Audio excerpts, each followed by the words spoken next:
What is up, everybody? That is loud, and I have absolutely no plan for today's stream, so we're just winging it. And that's always a good idea. So yeah, thank you for the sub, Poi Poi and MFJ, and thank you for the bits Looking Glass, and you know, so on and so forth. Thank you, everybody. I have not even started the stream yet. Anyway, yeah, I keep hearing that Poi Poi, that everyone's like, there's so many games this week, but I'm such a boomer, I have no idea what anyone's talking about. I'm like, I have no knowledge of what the hell is like coming out this week, but you know. Professional game streamer, by the way. Alright, let's see. Hey, and Nino, I think that's how you say your name. Thank you for the 6 months resub.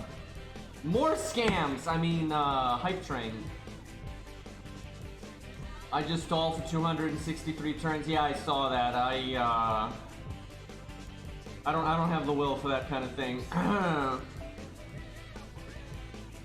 tell you though, you bust out, you know, 3 stall units, and you basically can't lose to most stages. It's just, you'll lose a piece of your soul in the process. And thank you, Zelos, for the 100 bits, man.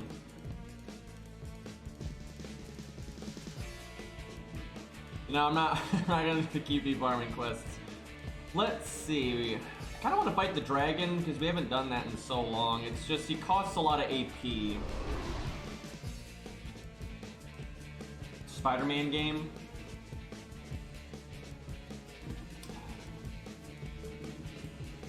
It's like a sequel. I know there was like that really popular one a while ago.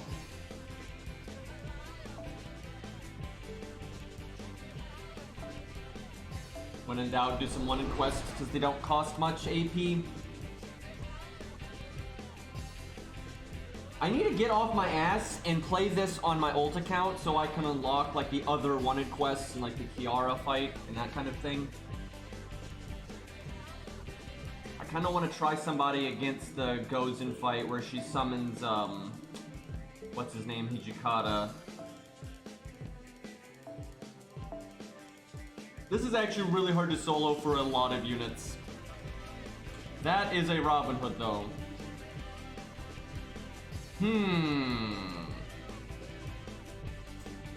I'm sure Fujino can do it. What do we want to try?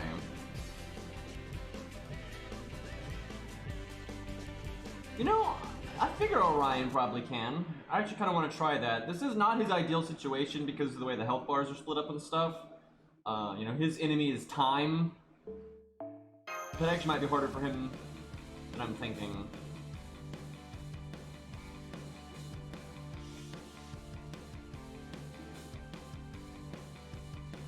Yeah, I'm hearing that the next event is an event that has a damage CE, but it's the Sakura CEs, which is good in that I don't have to farm them and waste a bunch of apples, but it's bad in that that's bullshit, because a lot of people aren't going to have it.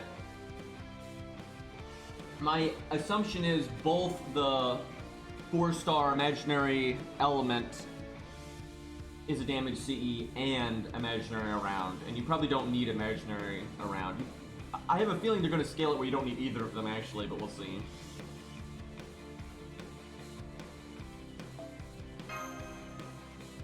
I'm not sure where the information is coming from though. I know that those are event CEs, like they did confirm that imaginary around and imaginary element are event CEs in this. But I don't know if it's been confirmed that they're going to get like an event damage bonus and if there's like any other way to get an event damage bonus. What if they give us a free copy of imaginary round? I mean, that would be nice. But for those that didn't see it, I used a summon ticket and got a double summon, and I did get the final copy of imaginary round. So, you know, 5 years in, and or 4.5 or whatever, I finally limit broke the damn thing. It's one of the last, like, default 5 stars that I've got limit broken. Like, it just took forever. Give me that? I know, I would have, well, actually I wouldn't if I could, but if I got another one, I would give you that one. But it's mine, you can't have it.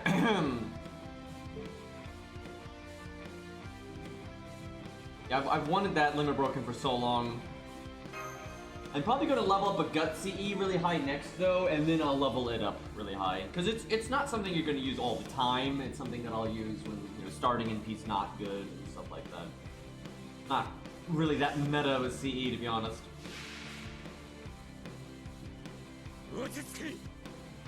I suspect the event will give out a CE, but I don't know if it'll have like a damage bonus or anything. Oh god, I need to bring Chin Gong or something. Level 1 George with almost 12,000 health. Oh joy. So what's gonna get us is just NP spam. We have very few ways to survive an NP. Because she has that many health bars, then Hijikata, like, we're going to get NP'd.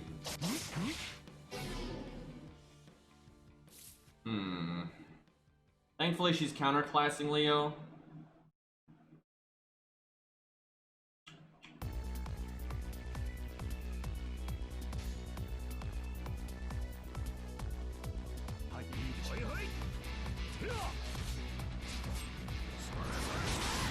But guys, thank you for all the bits and subs and stuff.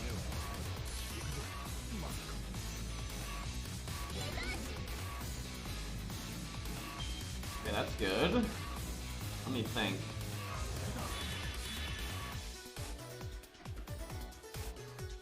Now, she has fox ears, and therefore we get our anti-beast damage, right? We don't, by the way.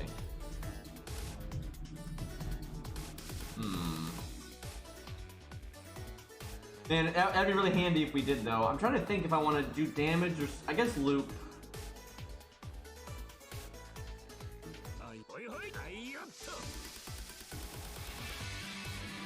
And if you're broke, don't sub to me. Don't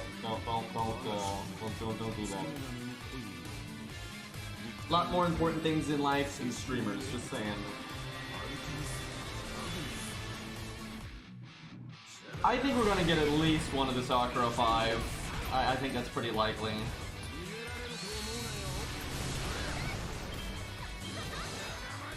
But it could be like Gareth, where they're not playable right away, who knows.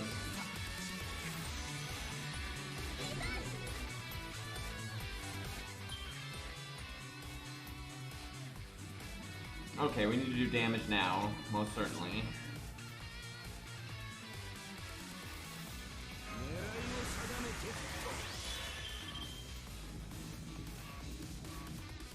I should be able to do... I don't need to do a Buster Chain. Unless we, like, don't crew with anything. Oh god, we're actually pushing it a little bit close here. Please crit! Oh my god. Attack up saved me. Ooh. I was really expecting 2 crits, right? Not just 1. No effect, by the way. Debuff immunity feels good.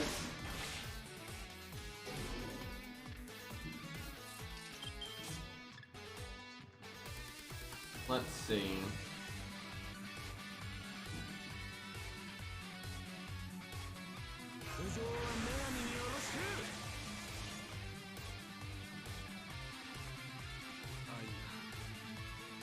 Just crit. Just crit forehead.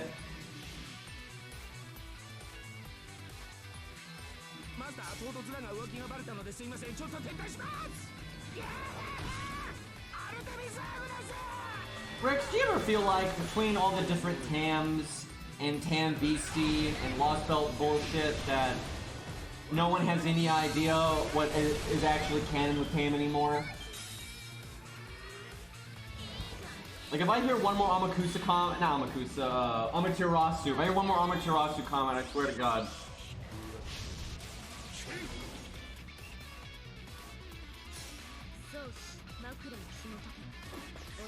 Okay, we're about to get blasted.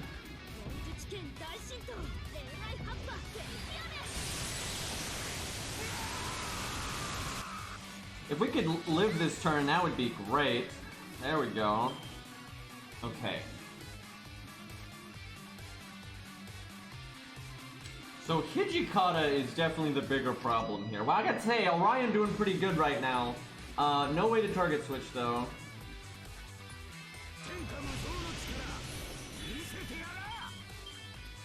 How did it get... Okay.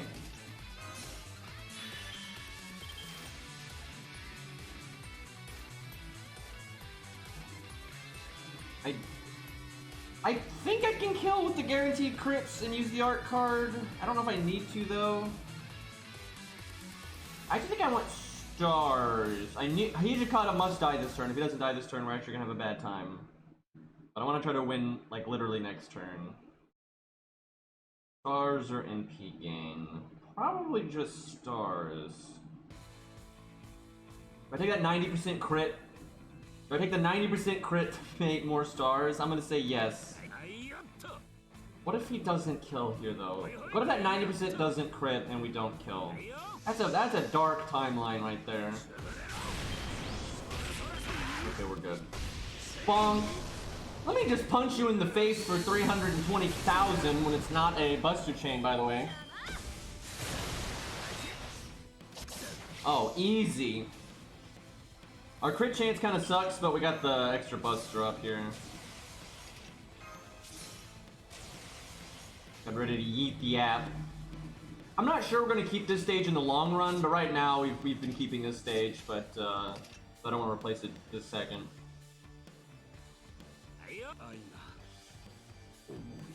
I'm actually hoping this first hit does not crit. I just want to do a lot of damage with the next one. He goes fast, man. There we go. Good, good. I didn't want that to crit because I didn't want her to die.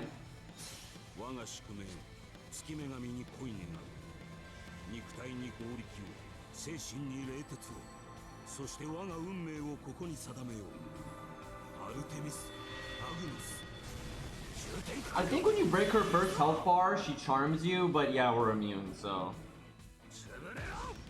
Woo-wee! That is one dead, JK there, okay.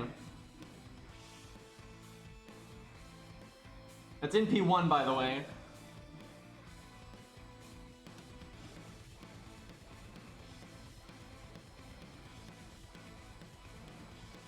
I wonder if that's video worthy. I don't have that many Orion videos. He's very fun to make videos for. There's a lot of like editing stuff you can do. It can be fun.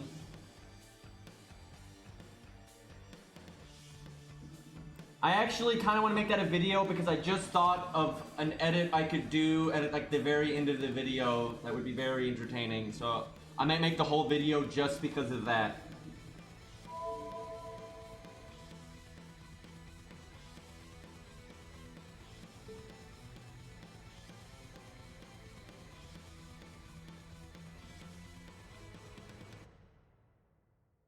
Yeah, I actually like her character. She's pretty cool. And she's actually pretty intelligent, just doesn't act like it unless the situation calls for it.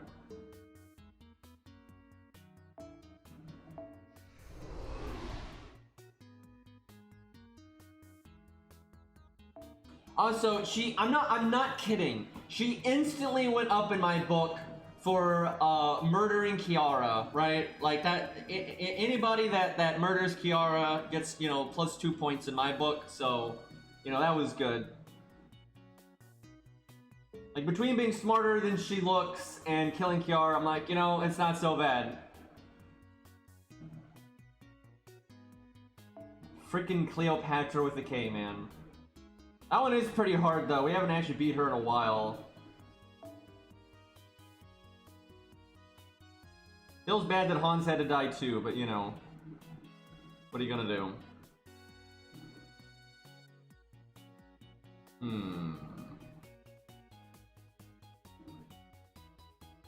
You know, I know we don't normally counterclass these because it makes them a bit too easy generally, but Shiba's not exactly a good solo unit. And caster life, so let's just see what happens real quick. And then we'll use some people that aren't counterclassing. This is really hard, though, when you're not counterclassing. And she just lands the defense buff every time. Did we beat... I think we beat Abigail with Orion. I can't really remember.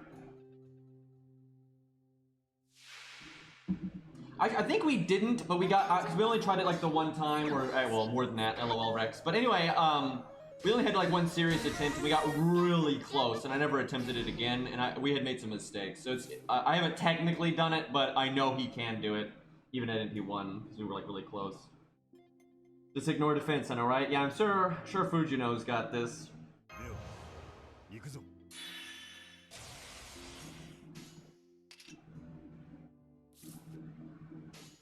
Not a good opening hand.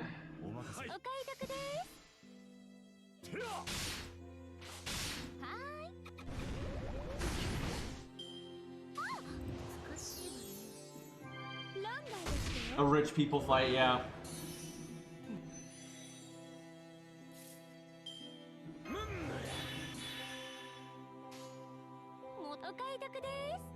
I'm gonna get my NP no matter what, so I think I'll do this.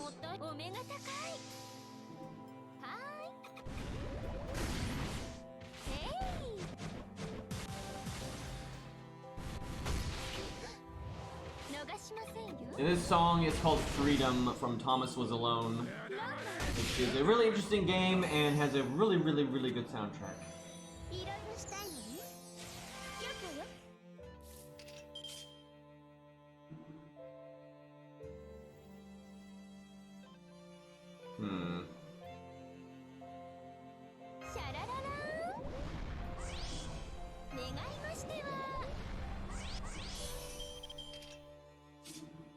I kind of want to try Hot Wheels here.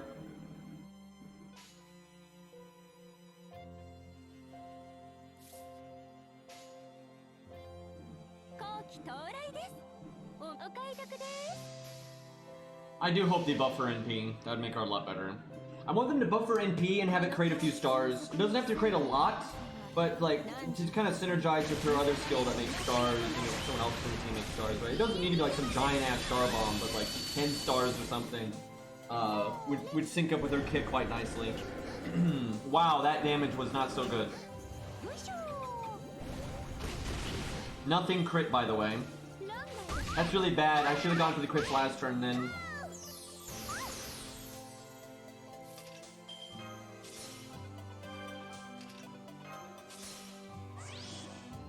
Can we do...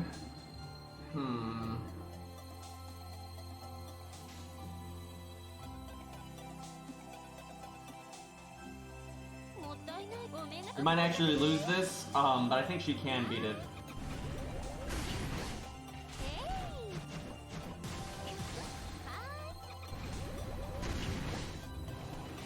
Yeah, we need more burst damage at the start.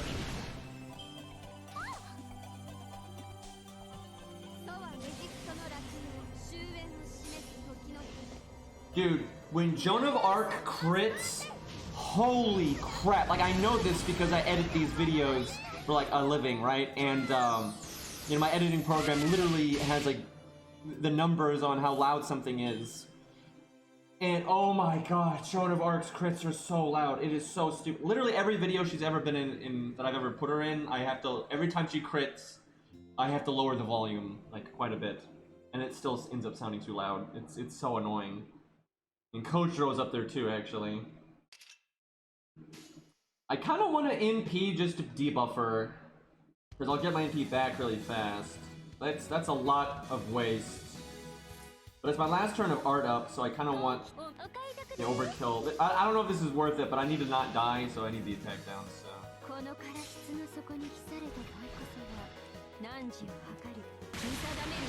I haven't really looked at Uriel's new animations, I'm not gonna lie, because I don't really like Uriel, but I fought her a few times with her animation update, but I haven't really paid attention. I need to make a video for a unit that I haven't highlighted, like, ever on my channel, and do the stage with Uriel and Asterios, that way I can show off her animations in a video too. Okay, now we want to appear some vulnerability. Ooh, that was close. Also, we just took so much damage, and I just did all of... I literally just did that to debuff her, and she just cleared the debuffs as her gimmick for breaking the health bar. Okay, that's great.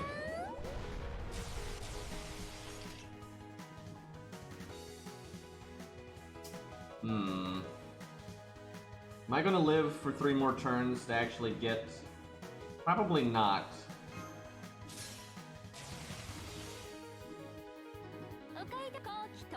It's looking pretty rough. No wonder this is so hard at neutral. She NPs in 3 turns, which is nonsense. she automatically clears debuffs when you break her health bar. She gains invulnerability, which, you know, slows most units down. She has a huge defense up. Like, so basically she's harder to kill than normal, and then by quite a bit because the defense up and invulnerability.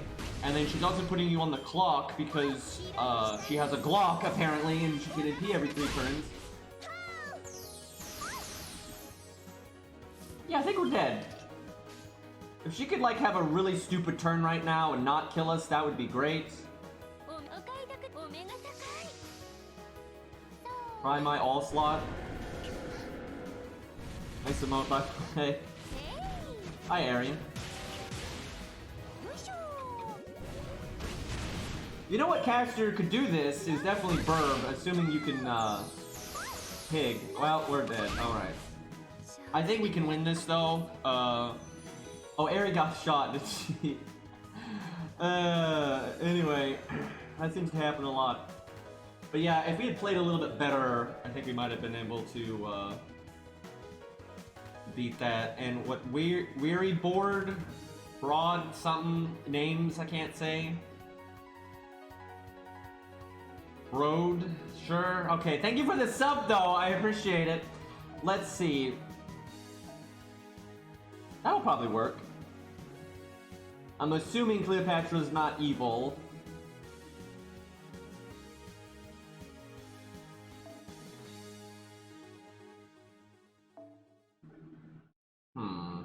Yeah, I'll do that.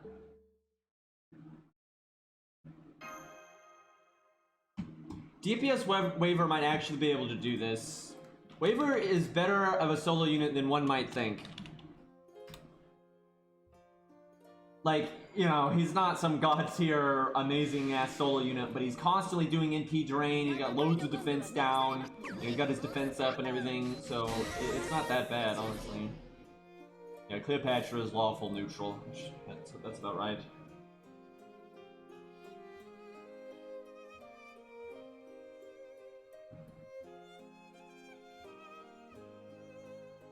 I think I just removed this.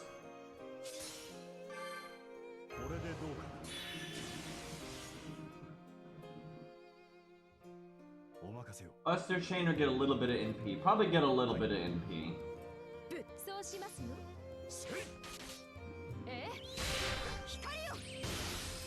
Man, they need to get the guy that did the Fate Stay Night soundtrack to do more Fate soundtracks. I've listened to a decent amount of that guy's work, and that guy does a very good job of, like, understanding the source material of whatever he's working on. So yeah, I'd really like to see them use him more, because he's a really good composer. But yeah, he does a good job of, like, taking, you know, his style and then really changing it to fit what he's working on. It's called giving a shit, I think. I think that's the other way of putting it.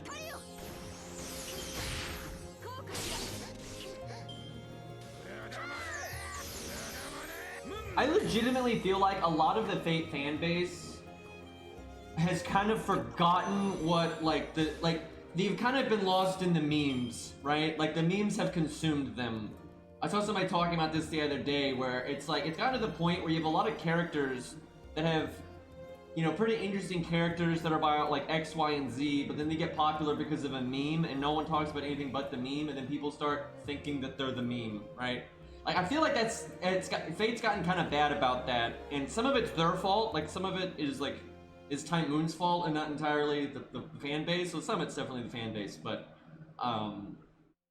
because, you know, they've done so much, like, you know, joking shenanigans, and they haven't done a lot of serious stuff in a while, so... Then they become the meme? Yeah, that happens sometimes, but not normally.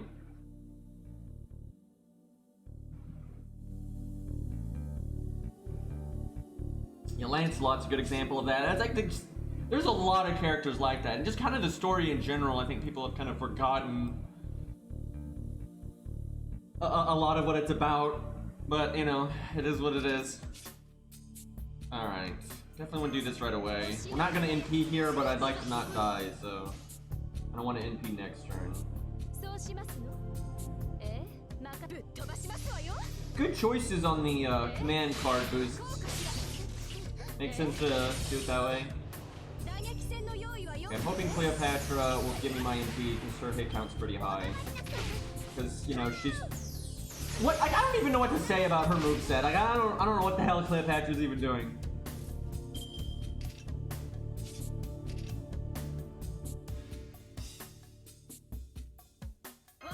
I cannot believe they give her a Star Bomb skill. Like, I feel like the whole reason she's so disgusting really, it all just gets rolling because her second skill is Star Bomb for some fucking reason. Like, it'd be a lot more awkward if it didn't, right? Because you wouldn't have stars until after NPing the first time.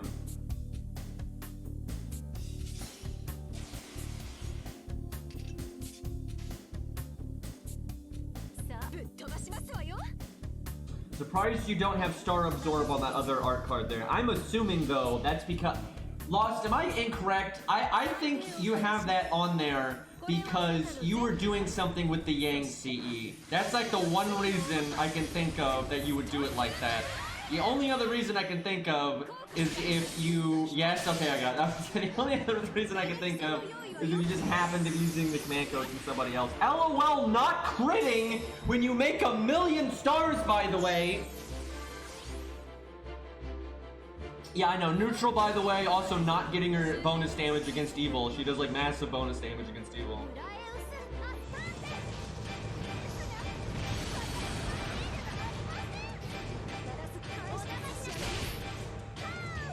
There's some intense music here.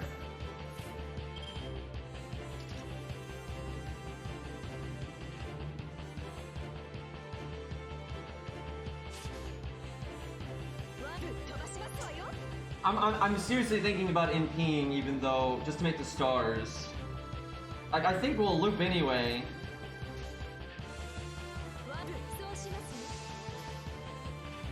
My Yang CE is level 100? What the fuck? Did you just have like 1,000,000 CE bombs ready to go? That must be so powerful. That's like the best DPS CE in the entire game right there. Wait. What CE do we have equipped right now? Do we have I think we have the Yang CE equipped, don't we? I didn't even realize.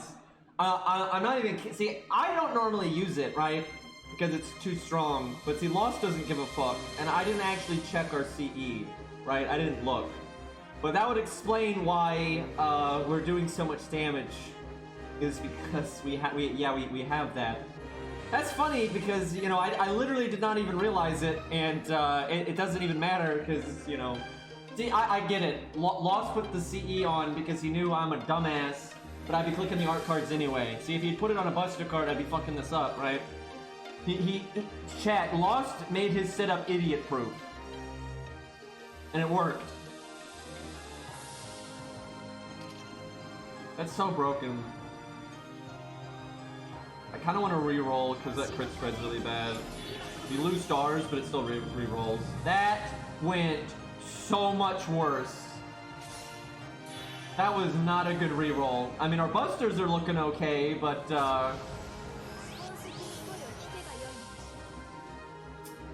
I guess we grab the heal.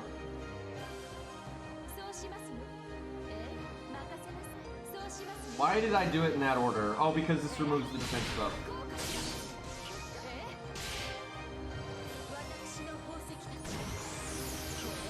Oh, hi, Lear. What's up, man?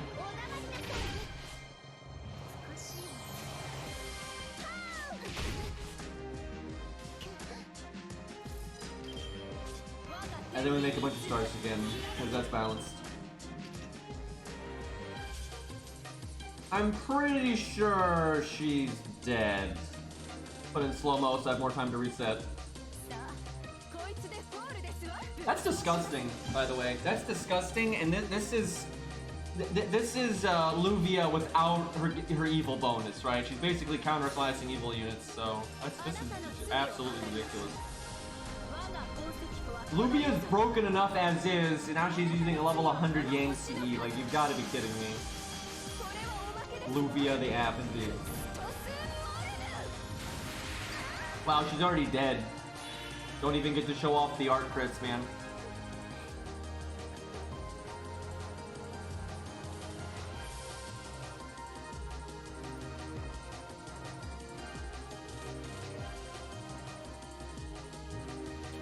But yeah, Yang CE, it's the poster girl of offensive CEs, right? Like, poster girl is more of a defensive CE, and it is the best one. And then the Yang one is the best of offense. So yeah, now, the game wasn't like this for so long, but now the best offensive CE, for the most part, I would say, is a limited time, Rasha only one. That's great. Although it's hard, it depends. You know, there's still absolutely times, like, K-Scope is still better, and things like that. It still kind of depends. But for a lot of situations, especially when you're not doing super whale loopy nonsense. Casual Hot Wheels is up. Yeah, Zaw's got like the best casual Hot Wheels. But not super upgraded one though. I feel like a non-upgraded one's not gonna win. We'll try, but I feel like he's not gonna... I'm telling you, man, that is not an easy stage. Like, a lot of these wanted quests, honestly, are really tough at neutral, but this one is super fucking nasty because she NP's so fast.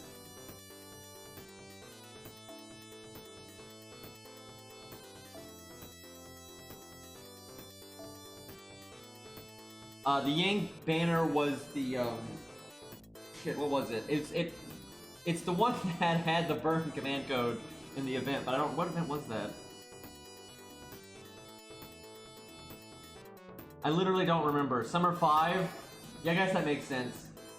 1 second, there is a spider crawling up my wall. Give me a moment.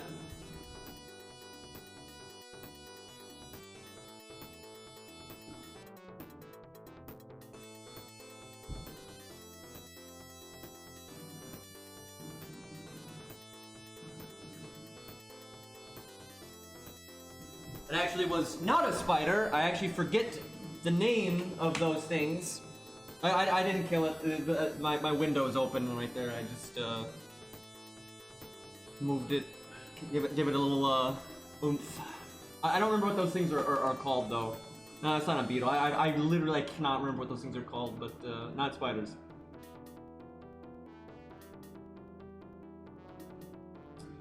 Okay.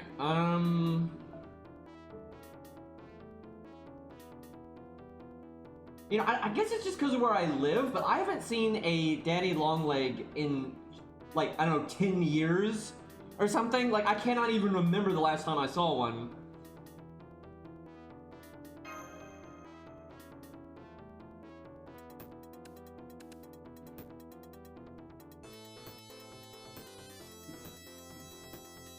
Like, it's been so freaking long. I remember you would see them a decent amount when I was a kid, but man, I cannot remember seeing one in ages.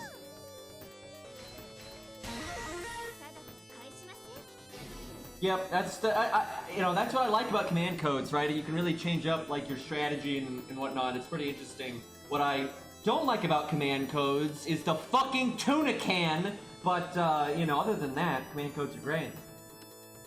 Guard, by the way.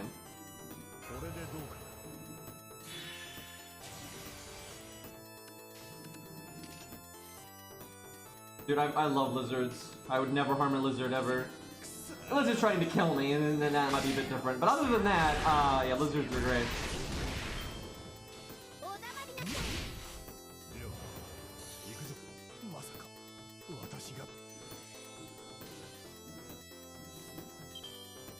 Not great opening hands.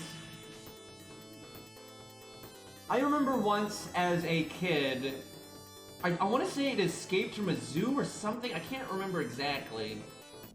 But a rather large snapping turtle was just hanging out in our backyard. I can't remember how old I was. I want to say I was maybe like 11 or something. I was pretty young.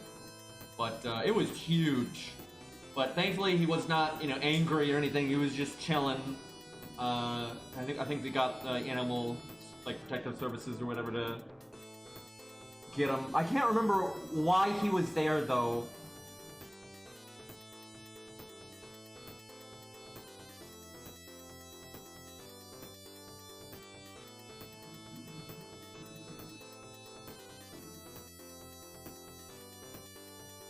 Interesting poll we have there.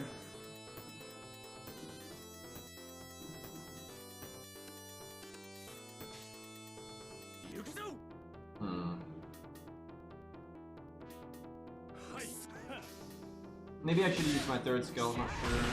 There's only one quick card.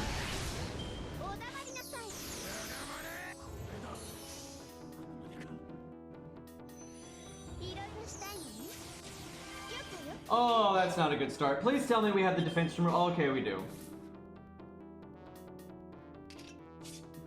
I don't want to go super boom until the next NP, though. I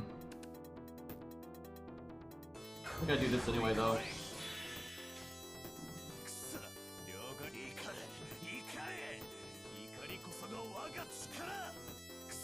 Man, I'm still so salty that I don't have this, man. Like, because I liked him from the get-go, right? But then I tried to get him when I went for Asclepius, right? But I figured if once again he fought Asclepius, I should stop rolling. But then since then, I just liked him even more, right? Like, he's awesome. So I'm like, fuck, I should have rolled more. Because, like, for real, all the SQ I have now is, like, a lot of the SQ I had then, right? Fucking Christ! Well, Hot Wheels tried, did his best, you know, fought the good fight. Well, that was wrecked. Anyway, yeah, all the SQ I had back then, I still overwhelmingly have, right?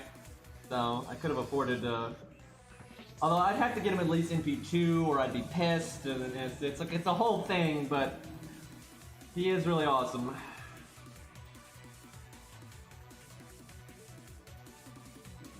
Frickin' Fujino has buff block, so the boss won't get, if you NP on the turn you break, the boss won't get invulnerability.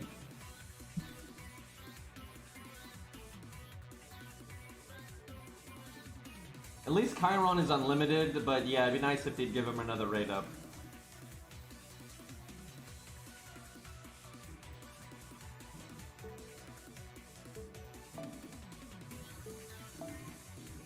Wait, that's the wrong one.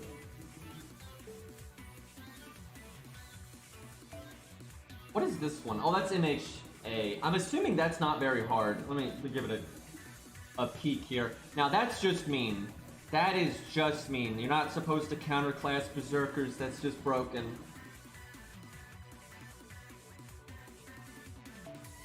Do it. That influences, man. Okay, fine. Let's be OP for once. This is disgusting.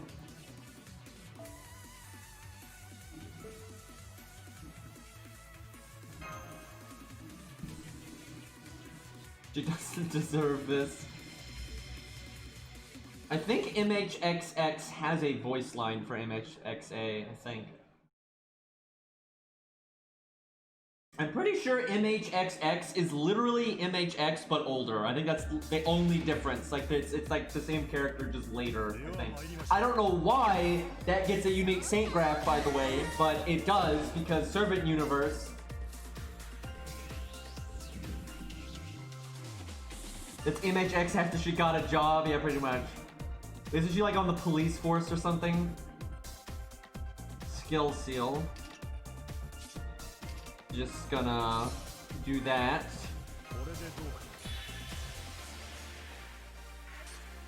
Right, I'm sorry, the Space Police Force. This is the PvP theme for Mandictus. I don't think it actually has an official name.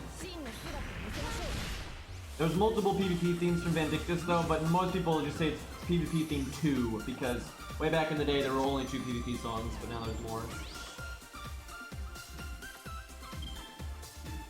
She now knows the feeling of being taxed and we're still skill sealed.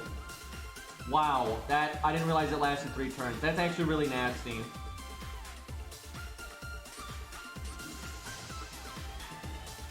This is where Qingong would be nice.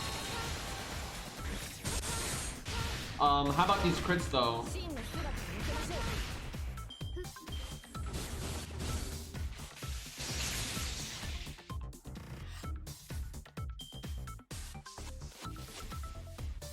And she didn't attack Leonidas a single time. That's great.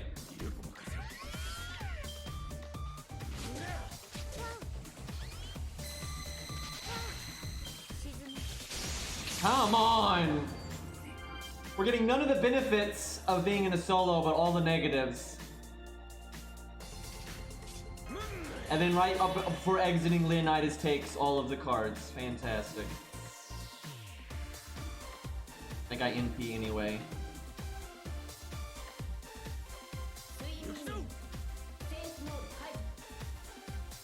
Art chaining doesn't actually do anything.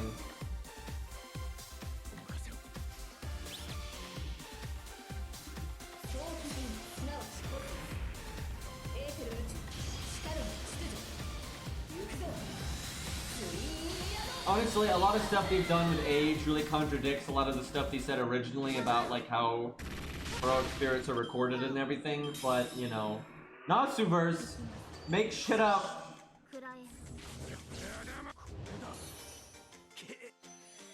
So I'm actually kind of glad we're counterclassing because just so many things went wrong there.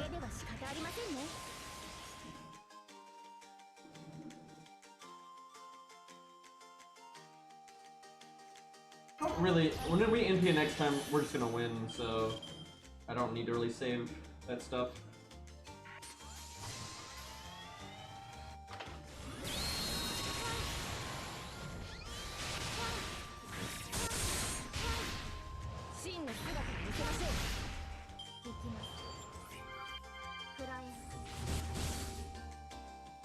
I think if they do adult Hans... So here's the thing that people don't understand about Hans. Hans is never supposed to be summoned as a child. That's not something that normally happens. That's like tampering that made that happen. He's supposed to be summoned as just like... The one you saw in the summer event, that's just normal Hans. That's how you should summon him. It's just CCC Kiara nonsense that makes him look like a kid. It's like abnormal. But of course, the video games always have to put them in as they got popular, unless your name is Vlad or Lee for some fucking reason. Anyway, so yeah, they put them in here like that anyway, because that's how people got used to them. So, but yeah, it's like it's not like something that's supposed to happen.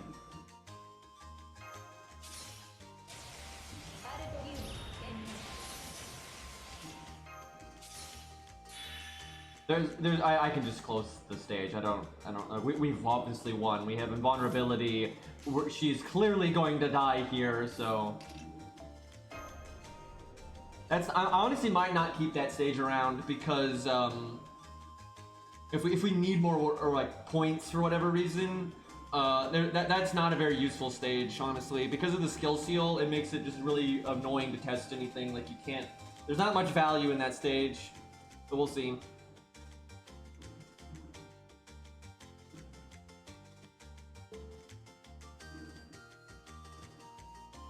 The thing is that's not how it applies for Hans though, because like they talked about it in his story. Because he's not a typical fairy tale writer, if you will. Like the reason he is the way that he is not a mystery.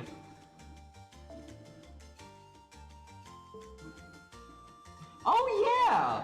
I totally forgot! This whole time, I've just never noticed that we had this over here. I just forgot. Like, I never saw it. We have King of Potato Chips.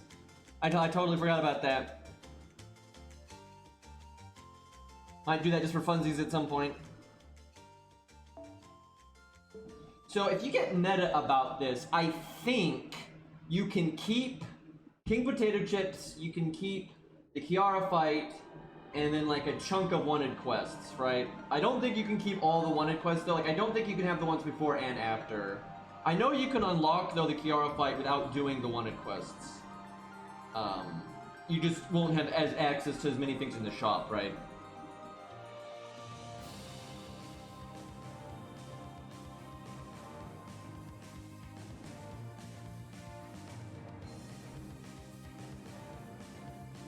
Yeah, but that's what I'm talking about, Fury. They just made shit up because they said something pretty set in stone originally, and then now it doesn't. It's not even an exception. It doesn't seem to like even be true anymore.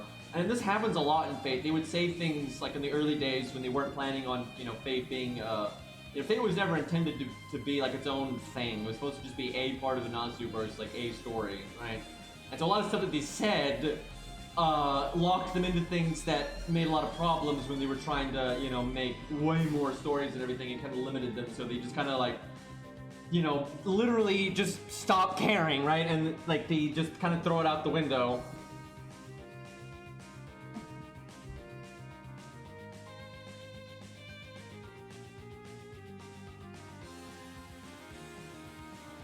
I mean, they've already bypassed the divine thing like a million times, right? That's different though. That's not so much them just kind of like, that's literally them making an exception like every time, right? And the big thing that they did with that, which I guess doesn't technically contradict anything, but it's obviously a cop-out to just get what they wanted. They kind of just started doing the whole, okay, divine people can be summoned if they have like a, a compatible host body that they can be put into, right? Like that's kind of what they decided to start doing for gods, which I actually don't like at all. And I don't, not in terms of like a lore thing, that's not my problem. I just don't like it because it results in them overwhelmingly just using it as an excuse to make like Sakura but not, or Rin but not, right? Like obviously that's not always how they use it, because you've got like Quets and stuff, but they normally just use it for like fan service, and that's kind of lame. Like I think the gods deserve better than that, for like Jesus. But anyway, that's obviously one they were like, yeah, gods are too famous and stuff, and we kind of want to use these, so they kind of just came up with the reason. But that's a fair enough reason, I suppose. Clearly, though, it's not something they thought of initially. It's not like when they designed Fate at the beginning, they were like, oh yeah, and you're totally going to be able to summon gods if you just have a host body for it. Like, of course not. Like, they were so clear about gods being way too powerful to be summoned by the Grail and stuff like that.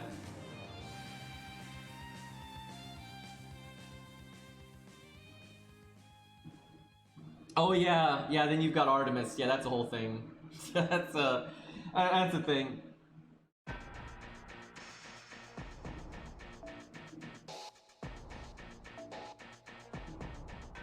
See, if we get Bizet, I would much prefer we get Bizet as like a welfare for something. So it's just Bizet, like how we have just Gray, or we have just Shiki, or just Fujino. I vastly prefer that than like, oh, it's Bizet and she's possessed by blah, blah, blah, blah, right? And now she's wearing the weirdest clothes you've ever seen, right? Like I'm not a fan of this, right? I'd rather have just, like when they do gods, I prefer what they do with Quets, where they're just possessing a vessel that we don't know. Like, we don't know the name. Actually, maybe we do, and I'm not aware. Rex probably knows. But as far as I'm aware, we don't even know who the host of Quets is. It's just some blonde lady, right? Like, they're not, they never said what their name was or anything like that. They're not in anything, right? And they're basically, oh yeah, this is a really good vessel. It fits me really well, right? Just some random priestess, yes, yeah, pretty much, like, that is, because then you can, like, okay, it's some other character you've never heard of, and they just happen to be a really compatible host, so they're very similar, right? That's a good way of doing it, because then the god gets to be the god, not Ishtar plus Rin for some fucking reason, right? And stuff like that. And then when you want to do more fan servicey stuff, just do it like they did Shiki, right? Because Shiki and Fujino that's very fan servicey, right? If you read their bios, they're pretty clear about it too. Like, they know it's kind of bullshit, but they're like, yep, basically militia, counterforce, because emergency. Fine, right? Like, so just do that. Just do stuff like that when you want to do characters that are from, like, just straight up Tight Moon stuff, not, legends. So if you want to do Bizet or Rin or Shiki or whatever, or other Shiki, or this chair, just have a 3-star chair welfare. Let's go. But yeah, I vastly prefer that, because, like, the thing is, it's like, if you like Rin, I think you'd rather just have Rin anyway, right? And if you like, Ishtar or Loth or, whoever, Ishnu or something, right? You'd rather just have them, be more representing themselves than some other fucking character.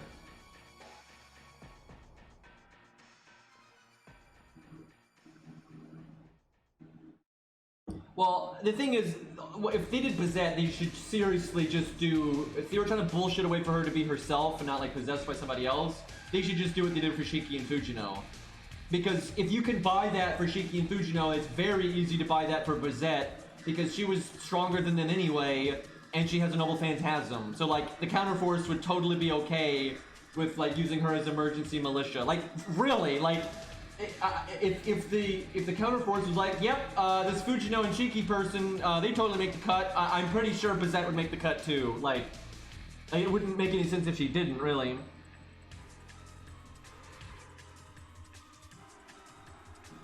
Yeah, I really don't like the way they handled her because she already had reasons to justify her being like a welfare, right? They didn't need to add anything. I don't really know why they did that. I would have vastly preferred they had just kept her normal. It's so weird to me that they handled that the way that they did. Maybe the writer just wanted to do that though, because I think the Fate Requiem writer was actually involved with the collab event, and maybe they just wanted to do that. I don't know why, but you know, it is what it is. Because basically what they say with like Fujino and Shiki is like when the world was being set on fire. You know, it's kind of, you know, the whole FGO scenario is kind of an emergency, right? And so the counterforce wasn't being super picky on what it was using, and it basically like grabbed Shiki and Fujino as like temporary counter guardians, and like once the, you know, issues are resolved, it'll go back to normal and they won't be counter guardians anymore. But you could obviously just say, you know, Bazette too.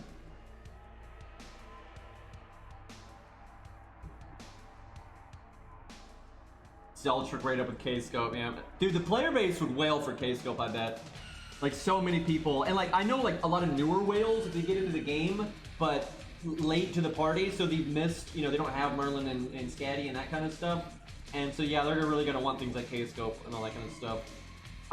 What I have seen, I'm not going to call anybody out, but I've just noticed this. When somebody's a big boy whale, they will almost always buy an account that already has like Merlin or Scatty or Castoria or something. Most, and I don't mean like every whale, but I mean like the really, you know, they got a lot of money to spare whales. Generally, if they get into a game like FGO late, they will almost always buy an account because they can't be that guy that doesn't have the staple, you know, OP 5-star, you know, supports or whatever. Like, overwhelmingly, I've seen that, where if they get into the game late, they'll almost always buy an account. At least have, like, Castoria, at least, or something, right?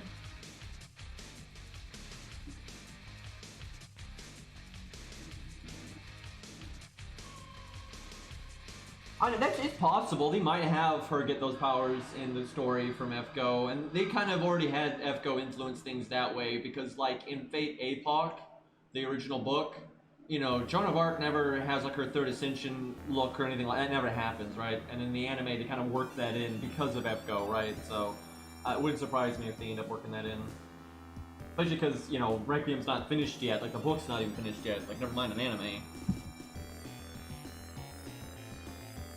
Honestly, yeah, you can... It depends, though. Some accounts, like what some whales do, is they'll buy an account that's already like in-game current. Now that sounds so boring to me. I mean, you could not pay me to do that, right? Let alone pay someone else to buy the account. But like, a lot of them will like buy accounts that have already cleared Lost Belt or whatever, or at least cleared Solomon. You know, it has a bunch of stuff already on it, right? And they kind of just catch up that way, right? And those can be very expensive, right? But if you just buy like an account that's, you know, like a starter account that's level 1, has not done Fuyuki, hasn't done anything, and it just has like random 5 stars that the person that was getting it to sell it that got, right? Those normally aren't that expensive. Like, though, it depends. I mean, maybe I'm wrong. I haven't looked into that. Because, by the way, all of this stuff is against terms of service, and we here at Green Incorporated do not encourage anyone to do anything that would break the game's terms of service. Anyway, I haven't actually looked what they cost in a long time. But normally with games like this, not just FGO, but like Genshin Impact and other games like that, you know, people sell accounts. It just happens, right? And normally, if they're like level 1 accounts, which is something rare on them, they're like $20 to $40 or something, right? I mean, everybody already knew it was Voyager. Also, FGO did not spoil his class, they actually did the opposite. But literally, when the next book came out, then they said, oh yeah, by the way, his class is Voyager. which everyone already had assumed to begin with. So that whole thing was pretty stupid, to be honest. Honestly, I don't think you should ever feel bad when you miss a welfare. Like, because if you want to play the game, right? Now, sure, let's say Shiki's your favorite character and you miss Shiki, that, you know, that feels bad. But there's always going to be new welfares, and eventually they're probably going to bring, you know, they've already brought some of the welfares back in the main interlude system, right, where you can get them again. So let's say Shiki's your favorite and you start playing JP right now, you're probably going to have her be available again in the future and you'll be able to get her. And then between now and then, you're going to get new stuff anyway. Like, they're always adding new stuff that more than makes up for the stuff you've missed. It's like, it's not really a problem. But yeah, it does feel bad if it's like one of your favorite characters that you missed, so. You know what must really suck? Because like what I did with a lot of the characters that I liked, you know, when I started playing, some of them had already been rated up and I'd missed the rate ups and stuff. I was like, oh, I'll just wait until they get rated up again, right? And most of them thankfully got rated up again, like within a year or so. But there's the, like, imagine Fujino fans that started playing a month after her rate up ended or something, right? Like, oh, what's this FGO game? Oh, Fujino's in this game. Oh, shit, yeah, I'm gonna play this. Okay, I'll just, you know, wait until that, you know, that gets rated up again. And then now they're old men in rocking chairs, like, any day now. But, you know, it'll happen. Honestly, I think you have better odds with welfare sometimes. What really sucks is when the character is not popular, right? Now, Fujino is a rare instance of a character being very popular and not getting rate-ups. But generally, if a character is really popular, you know, they'll find time to give them a rate-up here and there, right? But when a character is unpopular, but it happens to be your favorite, it's pretty bad. Like Beowulf. Like, seriously, if you're crazy about Beowulf, right? Let's say, because I know a lot of people like that are really into Fate, but they weren't really into FGO, but then maybe eventually they get into FGO, or they get into FGO just, you know, way after the fact.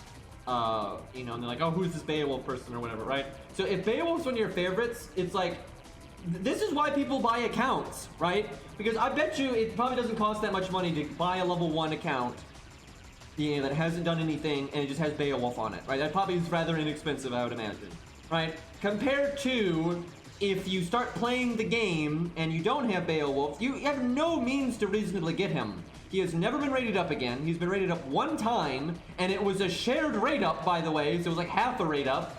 And then, you know, all these years later, never been rated up ever, and may never be rated up again, right? And like trying to roll story to just YOLO Beowulf, the odds are terrible, right? And I'm sorry, it is not reasonable from the business's perspective to expect people like Beowulf fans that get into FGO late to spend thousands and thousands and thousands and thousands of dollars to get Beowulf, right?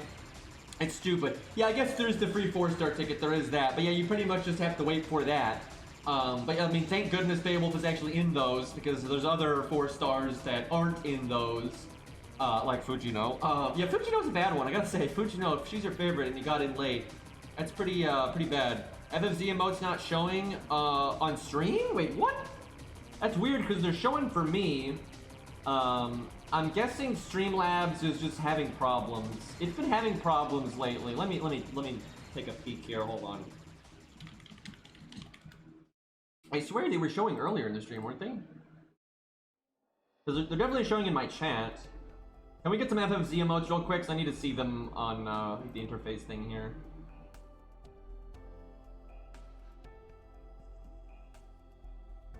Alright, let's see here. I see they have changed their UI quite a bit, which is kind of annoying.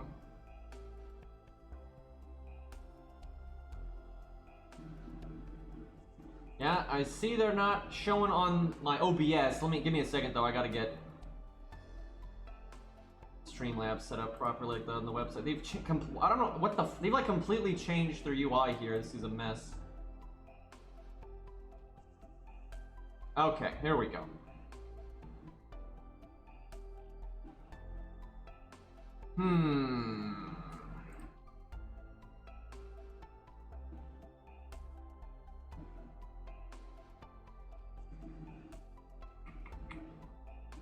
Okay, okay, now can we get some more stuff? This is really funny seeing y'all's chat in Streamlabs, by the way.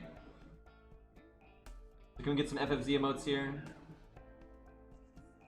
Okay, this is weird. So on... Is it fixed now? I don't know about... What the fuck? I'm so confused. I didn't do it. So when I just opened up Streamlabs, it was showing just fine, right? There was no problem. And then I looked back at my OBS and now it's fixed. So I guess it just needed to be like refreshed or something. I don't understand. Well, okay, at least it's fixed. I don't know why that would fix it, but it did, so...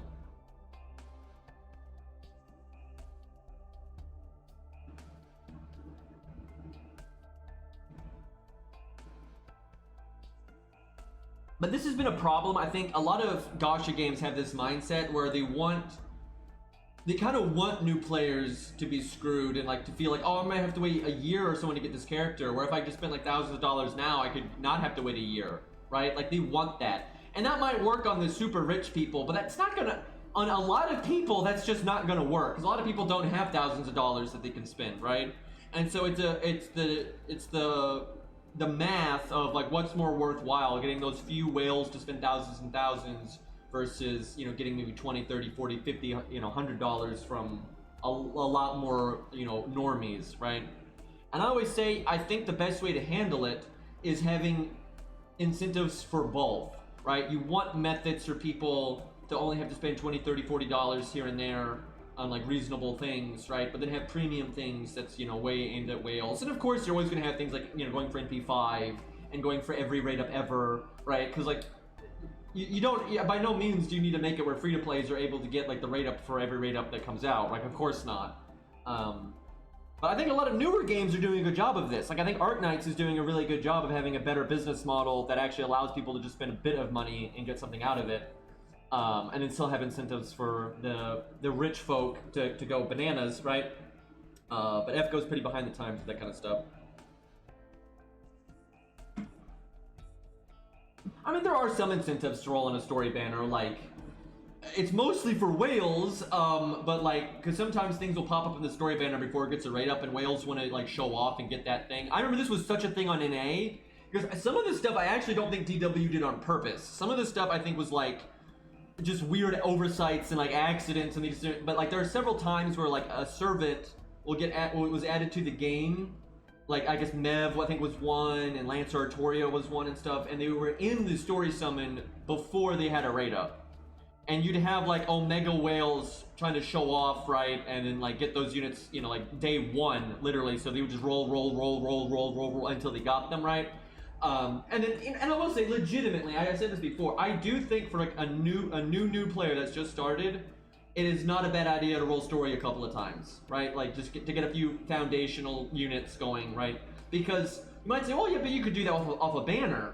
And that may be true, but not always, because a lot of times banners have rated up CEs, and a lot of times those rated up CEs are not good, and the default CEs would be a lot better, right? And your odds of getting those default CEs are much lower in banners than they are in story, right? So if you're trying to get some, like, you know, grab some just, you know, K-Scope or Imaginary Round or Origin Bullet or that one CE, you know, story is a good way to nab some random stuff like that, and then, you know, whatever units. But yeah, story is not incentivized much at all, and outside of, you know, literally what I just said, that's just a few rolls at the start, then there's like no point, so.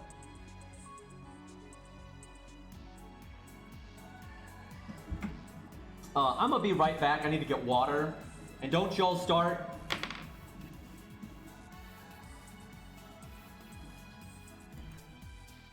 I don't know if you just like really want to get Bedivere or something.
But yeah, so this goes for a lot of business. This is not unique to Gashas. When you have issues with things like piracy, you know, pirated copies of games, third-party selling, you know, account selling, when you have issues like that, that is a sign of a service problem. Very much so. Like, because overwhelmingly, people actually don't like doing those kinds of things. People, they don't like using gray markets and things like that because it's not as safe. They're, you know, it's uneasy, they're unsure. But people generally do it when there's such a massive gap in, like, the service that's being provided, right? And, like, a good example of that is in FGO. It's like a lot of things, especially if you join the game really late, is just unreasonable, right? Like a lot of things that would like be, it's like, yeah, spend tens of thousands of dollars or do this, right? And it's like it was same with like re-rolling and how big of a pain re-rolling is, right? That's why you have account selling and stuff. So, and what a lot of companies will do to try to cut down on black markets and gray markets and these kinds of things is they provide whatever service in a legitimate way that is causing this to happen, right? So like, here's an example of what I think Fate could do to cut down on some of these things, or FGO, I mean, could do, is like, one really easy thing you could do is like, the tutorial summon, you should just be able to pick which 4-star. I honestly can't believe they haven't done that yet, when you look at like every other game and the way they handle you know, getting new players into it. And I'll give Epic 7 some credit here. You know, they do their whole selective summon thing where you get 30 summons and you get to pick one of the 30 to keep. You get 10 summons, right? And you get to pick any one of them, right? That makes it much easier to kind of start off with something you like, right? Doing things like that is really smart. A lot of games let you just straight up pick a 5-star when you start, for God's sakes, things like that. FGO is terrible about that stuff. It honestly blows my mind that FGO doesn't at least let you just start like with a free tutorial summon, just pick one. It's shocking to me that they don't do that.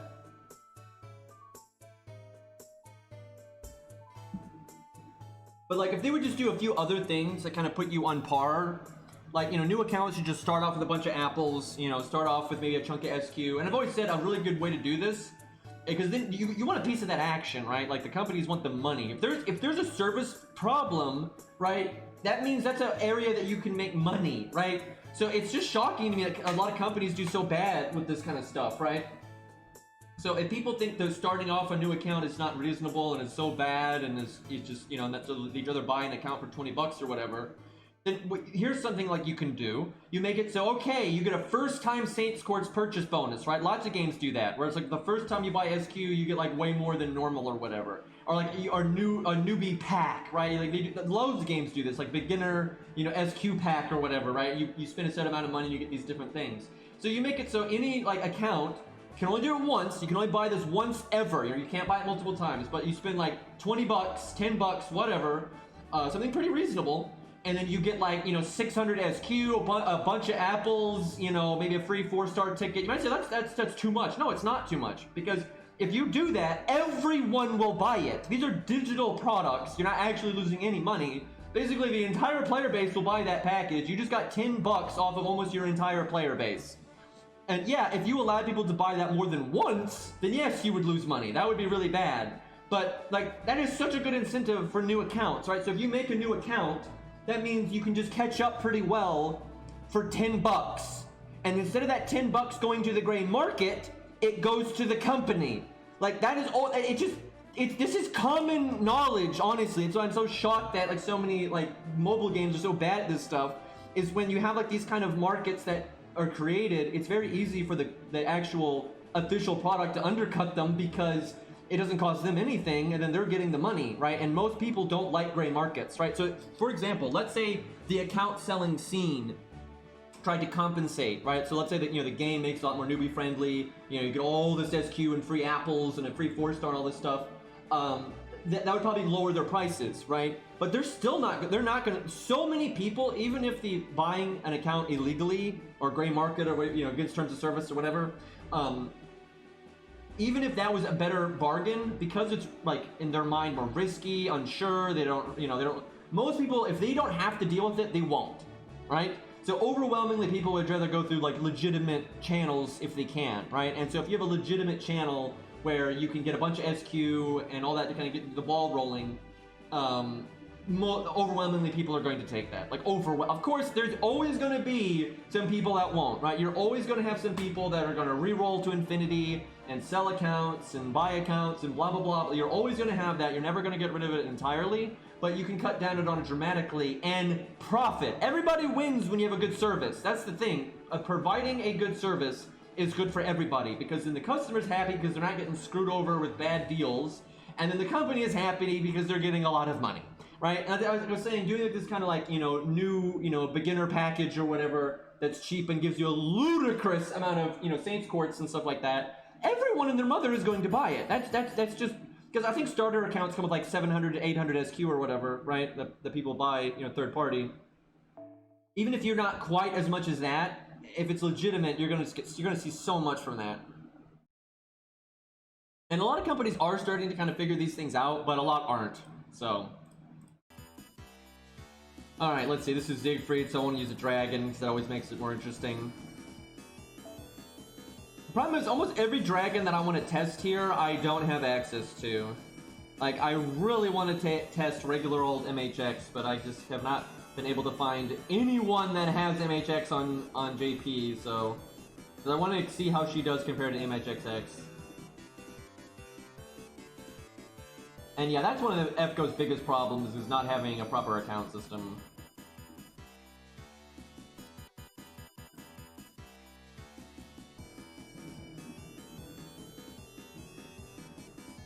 We have technically already had Nier Only Day, because that time the playlist was bugged. For some reason it was only playing Nier music. That was weird.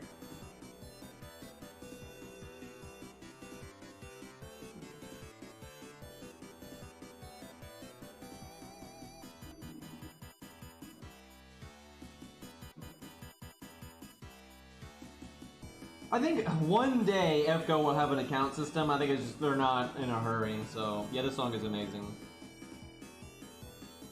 You know what? Let's try MHXX again. Like that, one of the videos was one of the best runs she ever had. But let's give her another shot. I have no idea what this CE is, but I have a feeling it's not good. We'll give her another shot after this. I actually forgot what I used. I'm gonna look at what I used in the video because I trust my past self to have figured out what the best Mystic Code was. I remember I did this many times.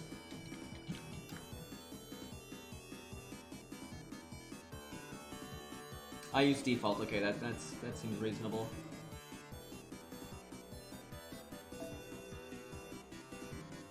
Let me change that. Okay, we'll get Lost is changing it now, so we'll wait a second here.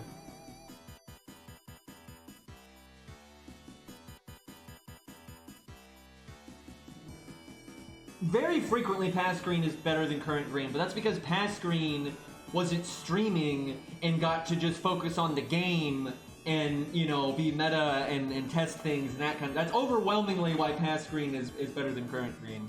Because current green is normally streaming, and, you know, it's harder to do these things when you're streaming. Like, it's not just so, like, you know, past green gets to, like, sit down with his tea, you know, not saying a word, and just gets to think about the game and nothing else, and gets to, like, you know, like, oh, this didn't work, let me tweak it a little bit, right, and until you find what you're supposed to do, and then you play really meta, and it's all fine, right? You know, current green has to, you know, be, you know, dance monkey and keep the stream entertaining, or try to anyway. And you know, that takes your mind away from these things, and I don't have my tea, and you know, I generally don't want to sit there like testing things back to back because it gets boring, right? So, you know, current green gets fucked. I prefer future green. Alright, let's see what Lost has got going here.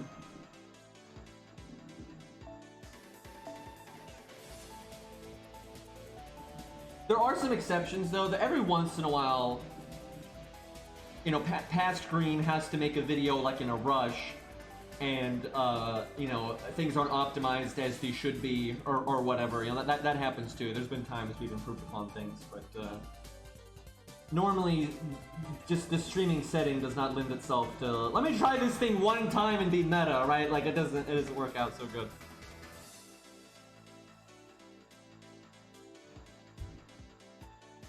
I don't know why I was looking in the Berserker slot.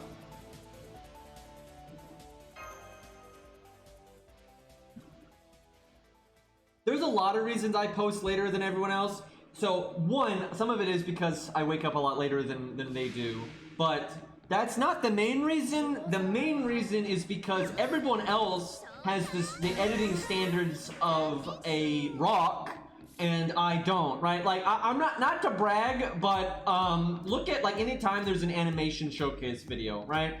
Look at mine compared to every other one, right? Like, not trying to be a dick, but mine is actually edited and is generally, you know, pretty concise and doesn't have a bunch of filler bullshit. Where almost all the other ones, it's like, here's a bunch of loading screens, here's me, you know, killing off my taunt walls, here's me not getting full brave chains because my taunts are still alive, here I'm doing the same combo over and over again. Like, you know, it takes them like 10 minutes to show off the moveset, where it takes me like 2, right? That's because I actually edit the damn thing, right? But editing takes time, and not only does it take time, so here's an example, right? If you're going, and because I'm not calling anybody out, there's nothing wrong with doing this, right? People gotta pay the bills, right? And people have their own priorities. There's nothing wrong with these priorities, but it's obvious that there's different priorities here, right? So a lot of people, what they're doing is they're trying to get the video on YouTube or Nico or whatever as fast as humanly possible to get them views to make that money, right? That's the whole thing. So I'm not kidding, I know this because I make videos. What a lot of them do is they record the video and then they upload that. They just upload the recording because then you don't have to render it or anything, right? You record it and you instantly slap it on YouTube, right? And doing it that way does allow you can literally get a video up on YouTube in that way, like literally like 20 minutes after the thing went live, if not faster if you have good internet, right? So you record it fast and then you upload it immediately, right? But because of that, you know, generally the quality is not going to be as good. It's not going to have any editing. You're going to have lots of filler. That's why you have loading screens and videos and crap like that. But you get the video up, you know, really, really quickly that way. And that's fine. You know, some people just want to get the damn thing out, and that's fine. There's nothing wrong with that. That's just not the way I want to do it, right? I like making more handcrafted stuff that I can look back at, you know, and like enjoy it in the future or be proud of it, right? Where, you know, if it's got a bunch of filler bullshit and loading screens and all that kind of stuff, you know, it's not so great, right? But I've seen that, like a lot of people that try to get up the animation updates or a solo or whatever, is they just record it and they don't you know, put it in an editing program and do anything with it. They just upload it straight to YouTube. So that's why you have a lot of like nonsense in it. But yeah, I don't do that. So it's not as bad now because I don't have a normal job anymore. Thank you, coronavirus. Anyway, but what used to happen was new content would come out at generally my time at 6 a.m. And it's still like that. Generally when new content drops in FGO, it comes out at 6 a.m. I am asleep at 6 a.m. right? And then I would wake up maybe at like 11. I was normally roughly around then, but then I'd have to go to work, right? I gotta shower, breakfast, go to work. You know, there's no time to, you know, do FGO stuff, make a video, any of that nonsense. And so so I go to work, and then I come home, you know, and now it's much later at night, and then I have to, you know, put it in the editing program. And then that, you know, actually editing the damn thing takes a minute, and then you have to render it, right? Edits just don't, you know, pop into existence. You have to render the damn thing. That takes quite a spell, honestly. Rendering videos is a pretty intensive thing, actually. And then you have to upload it and whatnot. So generally, you know, update hits at 6 a.m. I don't have a video out until like 10, you know, at night, right? So, you know, I always say, you know, everyone else is over there with like their AK-47s, right? And I'm trying to load like a Civil War musket. It's like, I'm coming, guys, right? You know, it's not great. You know, I'm a bit better about it now because I don't have a normal job anymore, so it's definitely, I'm a bit faster now, but not that much faster. But it's fine. I don't need to. I don't need to get all the views ever, right? I don't need that. I need some views, right? Because I like paying my bills, believe it or not. That's actually a good thing to do. But this is a terrible opening hand, by the way. But you know, I'm totally fine as is, so I can take my time and you know, add music and that kind of thing, and then I'm happier with it, so it's fine. And yeah, that means though I'm not actually useful to everybody, right? Some people, they just want to see the animations or the buff or the solo or the challenge quest, or they just want to see it immediately, right? They just want to see it to know what it is, right? So that they don't care if the editing is trash and the quality is bad or whatever. They just want to see, oh, what's that new unit's animations like, or what's the gimmicks in this challenge quest, or you know, they just want that, right? So they just want it as fast as possible. That's fine, nothing wrong with that. But I'm not really, you know, aiming to please that crowd, right? That's just not really what I'm going after. You know, I'm kind of doing my own thing, and I'm happy with that. So, see, y'all just throwing points away now.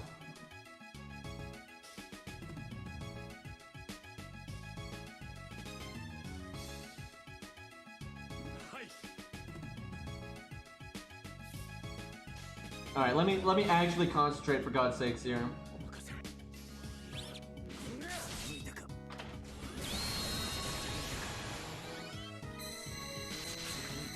I mean, I might use channel points at some point.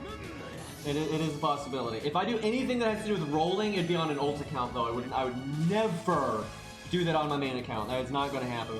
And not on my Achilles Gilgamesh account either. It'd be like the newbie account or something. Like maybe once I get Asclepius.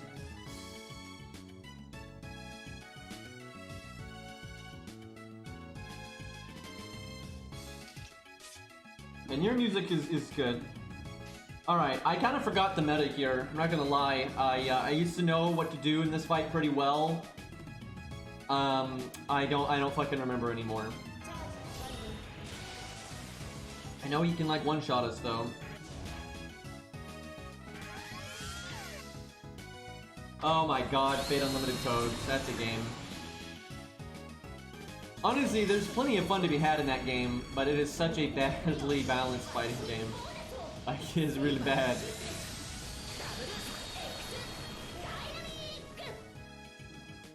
I've been trying to get Cairo to stream, but he's been busy, so... Fuck! Well, that right there is GG. See, that's why he's an ass. He can cast it twice. He has 60% anti... Like... Okay, let me just try this again real quick.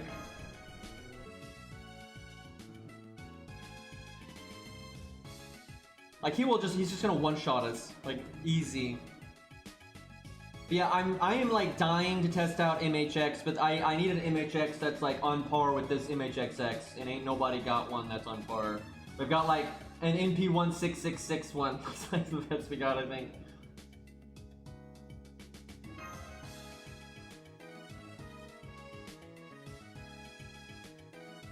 Wish I could cast Siegfried's Anti-Dragon twice. You can if you try really hard. Like you go Atlas and Edison with Maid. Is Maid Alter? Is that the one, right? Oh yeah, you got to do double tam. Yeah, do that too.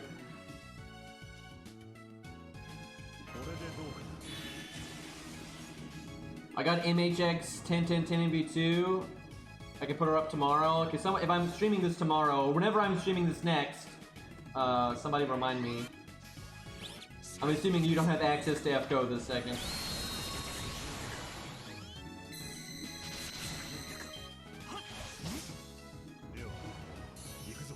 Obviously, that's still weaker than this MHXX, but it's, you know, close enough we can get a, you know, ballpark.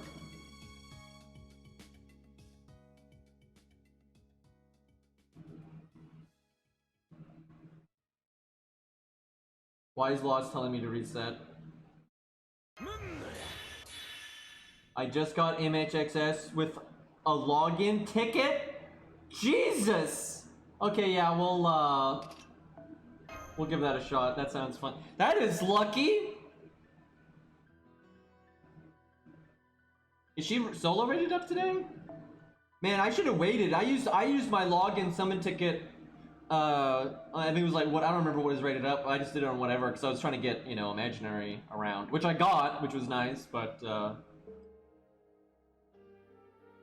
I didn't realize she was going to get a solo rate up again so fast. Normally they make you wait forever. But Grant's lost. That's pretty good. Streamer luck bleeding into the chat. I mean, I'll take it.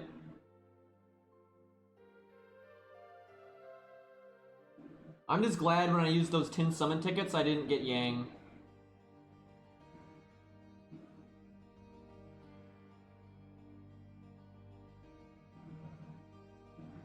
So, Zal, are you actually saving up for Canis to be rated up? Because I kind of figured you'd just get her over time with free 4-star tickets, but I guess that's one way to do it too.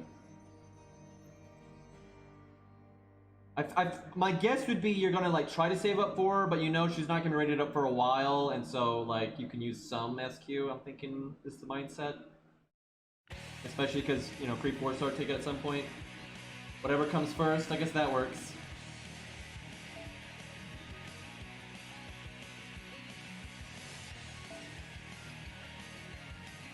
MP5.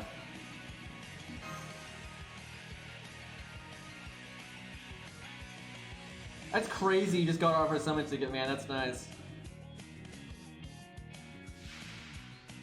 Dude, I remember when Babylon came out and Q2 was rated up. I remember I woke up and I was like getting breakfast together or something and I had my phone out. And I was like, oh yeah, and Q2's awesome. You know, I've been reading Fate Strange Fake and I used one summon ticket. And I was not planning on rolling because I was like saving for Arthur back then. I just boom, got in Q2. I was like, oh, okay, that was easy. That was a good day, man. Dude, so much like I remember when I was rolling for not Virgil, I just could not stop getting CEs. I got like I think I got like 2 or 3 of the fucking 5-star CE in one roll. I was like, what? And it's not good. That's the thing, it's not good. There are plenty of 5-star CEs. They're like, oh hey, look, have 3 K scopes. That's good, right? Or and obviously K scope's not generally rated up, but like there's been 5-star CEs that get rated up that are very good. Like why couldn't I get the Yang CE like that? Right? Why couldn't I get it like candy? But no. When you have some garbage-ass event CE that's not useful at all, I get that like crazy. Yeah, fucking Himiko, dude. That was... Oh my god. Like, I don't like hate her. Like, she's not like down there in the pits with like Nero and Liz and crap. But I don't like Himiko at all. Like, it's not my kind of design. Her voice drives me crazy, right? Just not a fan. But she's definitely better than Summer Kiara, I'll say that. But I'm never leveling her. Like, I'm never leveling her. Unless she gets like an awesome strengthening quest that has really good gameplay and I want to save that, you know. But other than that, it's not going to happen.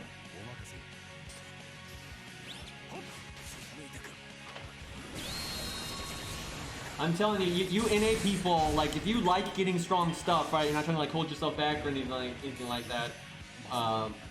MLBing the Yang CE is a pretty good idea, right? It's pretty rare that I would recommend going for a CE, but like that CE is unbelievably good. You're not going to regret it. And then if you happen to like any of the Summer 5 servants, you just roll on the day that they're rated up, right? It's not like you need to get to CE right away. You can wait a bit. So if you like any of the Summer 5 servants, just roll for them and the Yang CE, and you'll get good odds at both. And like that's a very practical thing to do because the event even comes with a burn command code, right? So you're kind of just set up there. I wish I had liked one of the Summer 5 servants more. I don't really ever like Summer servants all that much, so I don't generally roll for them. You know, most also throw summon tickets at them. But I wish one of the Summer servants had been like super awesome because then I would actually have gotten more of the Yang CE. But I couldn't justify rolling for Brunhilde. I like Brunhilde, she's cool, you know, no problem. But I really couldn't justify doing any more than throwing summon tickets at her, so. But yeah, I'd have been happy if I could have MLB'd a Yang CE. I'm not gonna lie, I don't remember how many copies I got. I think I got 2 copies of it. I might try to save up because it's probably not going to come back again after the rerun, right? Like, yeah, they've rated up Summer CEs random. They do like weird banners sometimes that have like really old CEs in them. But I don't think you're going to have very many opportunities to get the Yang CE once the rerun is gone.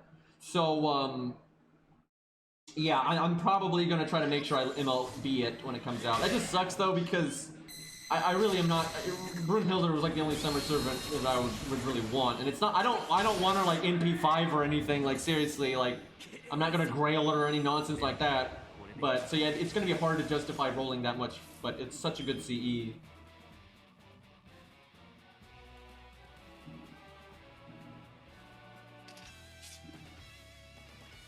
God, if I get more Kiara copies, I'm not going to be happy about that. Yeah, I'm already at the point where there's nothing in the Rare Prism shop that I want. And I've got a backlog of gold servants I can burn if I ever need to. Because I've been playing this game for a long-ass time, so... You know, and not only have I been playing the game for a long time, so I've had plenty of things I could burn for Rare Prisms, but they've given out Rare Prisms as event rewards. And then also, whenever they bring back welfares that you already have, you get 5 Rare Prisms instead, right? So, and as you play the game for a long time, you're going to have a lot of reruns that have welfares in them that you already got. So yeah, I don't have any Rare Prism problems at all anymore. Because I've already got Anniversary Blonde and the Arjuna CE and Melty Sweetheart and the main interludes and that kind of stuff. So I wonder if I'll break. I guess we'll do the attack up. I don't know though, we're MP5. Let's see if we can break without it and save it. That's a shame that I can't really pick my anti-saber command code there, but the other one's got 100% crit rate, so that's a little bit better.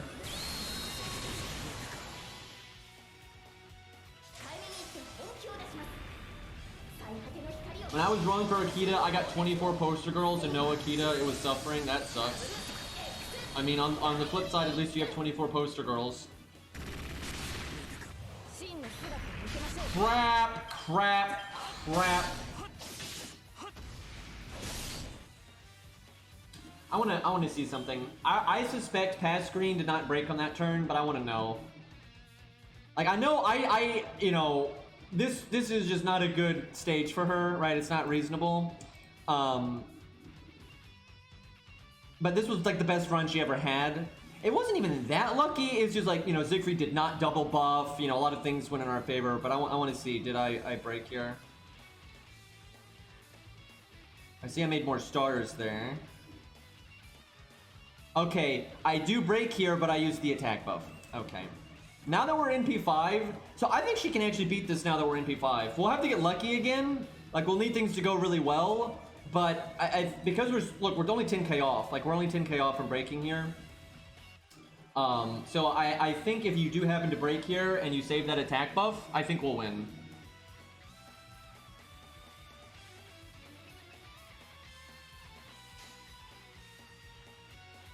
I don't think we'll win consistently though. Like, even with MP5, I don't think we're gonna win consistently because we can seriously just die this turn, right? It is totally possible he's just gonna kill us right now.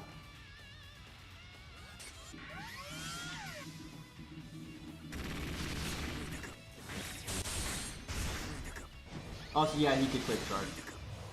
Wait, doesn't he always quick charge when you break? That's why I use the attack buff, because it syncs that up. I see what I did there. Yeah, let me guess. Let me guess. Pass screen. Yeah, I'm almost positive, like the way that syncs up. Like he'll quick charge before he NPs. Okay. Yeah, I forgot his break bar is NP charge.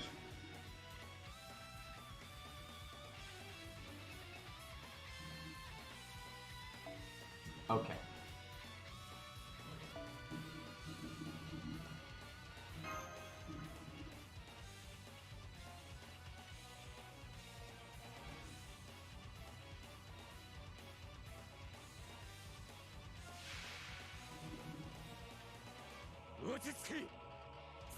So really, you just need to get lucky and get, like, cards when your taunts are up.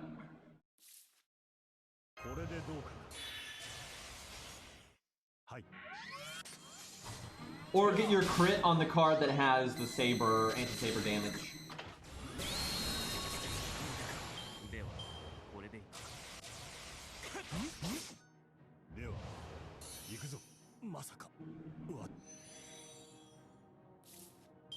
Okay, pretty good start.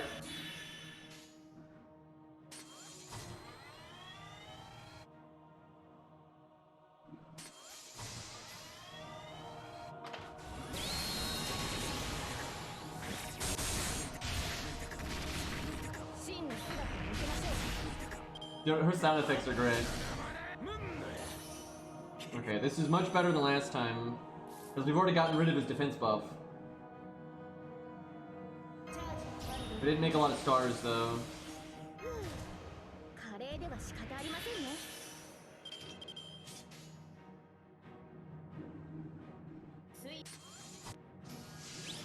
I think she does more damage with Buster NP art, but if we can break like this, it's better.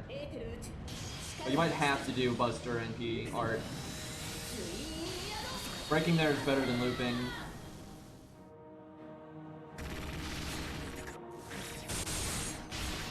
If we double crit, we would have broke there. Fucking Christ!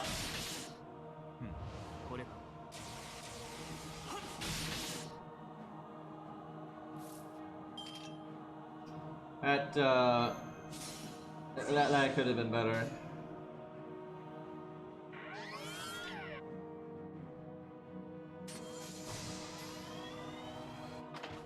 These sound effects are absolutely amazing.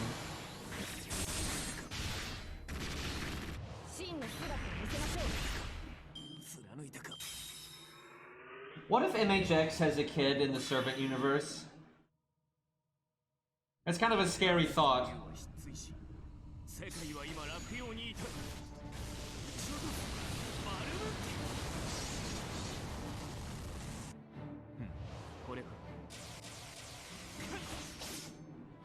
Space Mordred, indeed.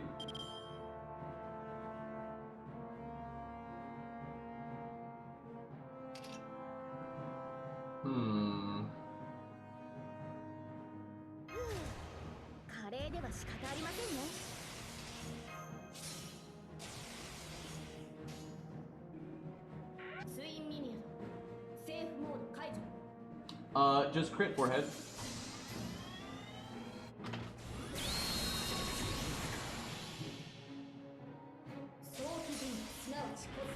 I need to add more Oblivion music. They have some pretty damn good music in that game.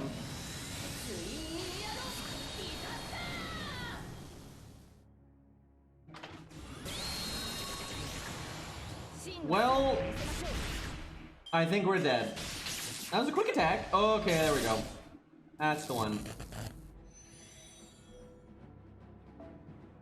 So yeah, I think her win rate is still trash, but I do think this is possible. Because if we'd be one turn accelerated on that health bar if we had broken, which we're only 2k short of doing.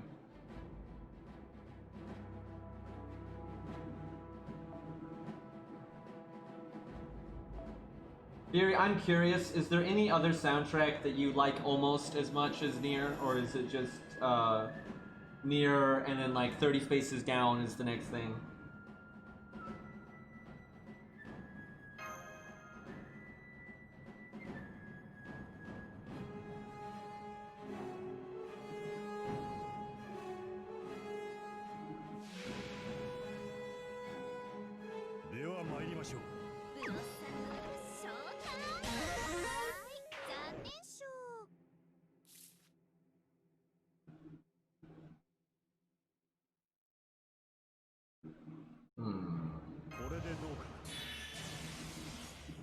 That's technically Nier music, because, well, I guess technically it's not, but it's the same universe, right? So I guess that kind of counts in the same realm. I have actually some of that soundtrack on this playlist, I'm pretty sure. Actually, maybe I don't. I'm thinking I don't. I should fix that. Oh yeah, I know. I know there's a lot of Nier games. I'm aware.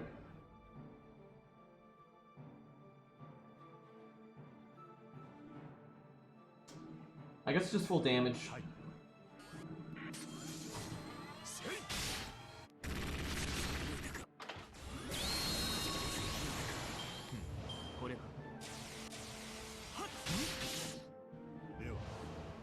I mean, there's too much good music out there for me to like pick a single thing, but overall my favorite soundtrack is definitely Armored Core. Okay, this is not good. The only good thing about this is we make stars, but we also have a bunch of quick downs, so this is not a good turn right here.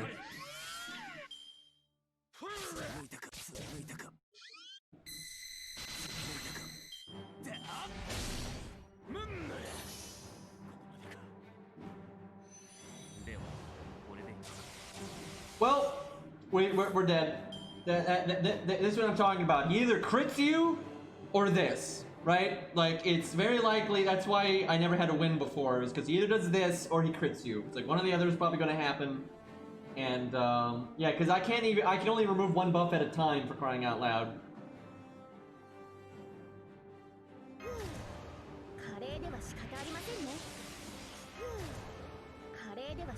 She's having her last meal, chat.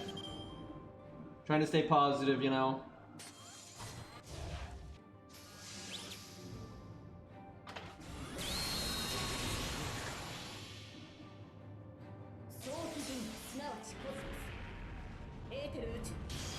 Oh yeah, Dark Souls 3's got some good stuff, yeah. I've heard a little bit of the Persona soundtrack because of Cairo, but having never played any of those games, I have not heard that many songs from it.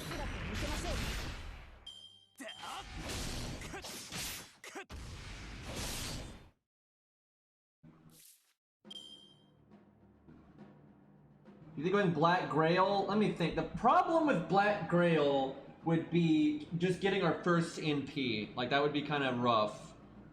But that might be better because because we're fighting a Saber, we disproportionately favor our NP over normal cards, like way more than usual, right? So that may be better. Let's try it. Hey Green, I'm planning eventually making a fully invested what? I feel like that sentence got cut off there.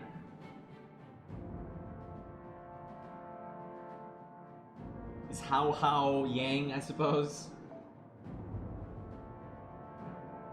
Yeah, so I have not heard that much Pokemon music because I've never played a Pokemon game in my life, but I've heard some Pokemon music, like here and there, and from what I've seen, and this is a very small sample size, but from what I've seen, their quality varies dramatically. You have some songs that are like really good, you know, got some really nice battle music and stuff, and then some songs, it's not like that they're bad, it's just that they're kind of whatever. They're very forgettable. They have like a lot of music that's super fucking forgettable, but then every once in a while they've got something that's really good. That kind of seems to be the track record there.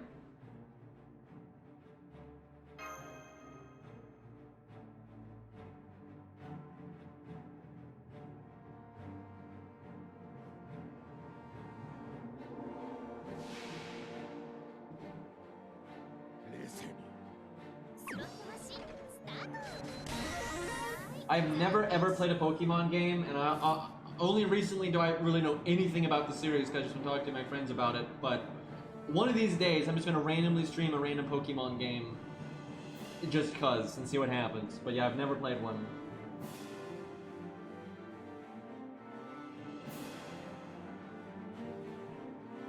Well, not the best start, but not the worst.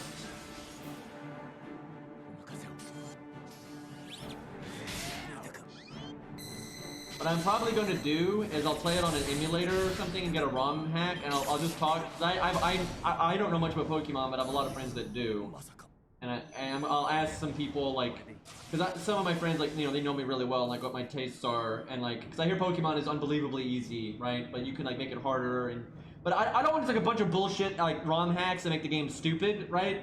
Like, I'll cherry pick very specific stuff to kind of, you know, I'll still make it pretty much the original game, but like with a few twinks to make it a bit more interesting.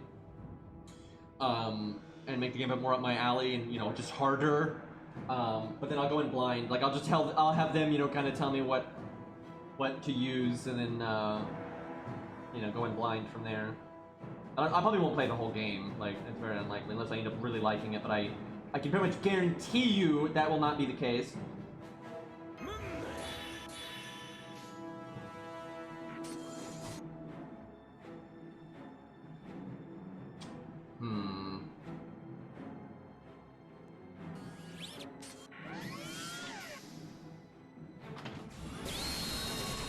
I know, that's one reason I don't want to do it, is because Pokemon has such a following. You're gonna have so many people in my chat that aren't normally in my chat, and then also even people from my chat, you know, there's gonna be a lot of people trying to backseat and just being elitist morons and crap like that, and that's always a giant turnoff. So, but that series is such a long-running fan base, right? You're gonna have such a problem with that kind of thing.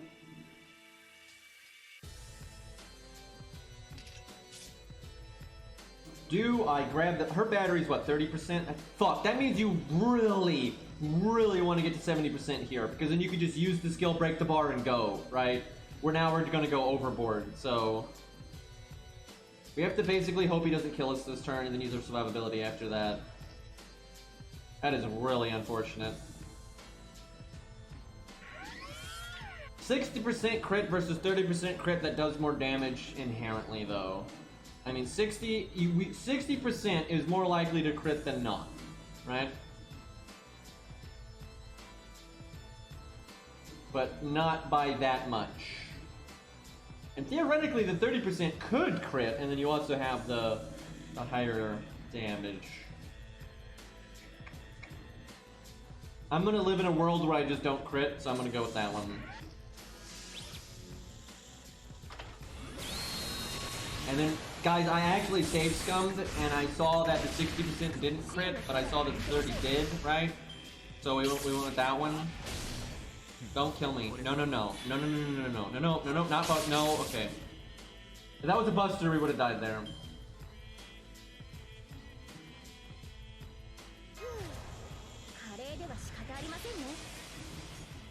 Exclusively use self-destruct and explosion. That doesn't sound like that goes very well.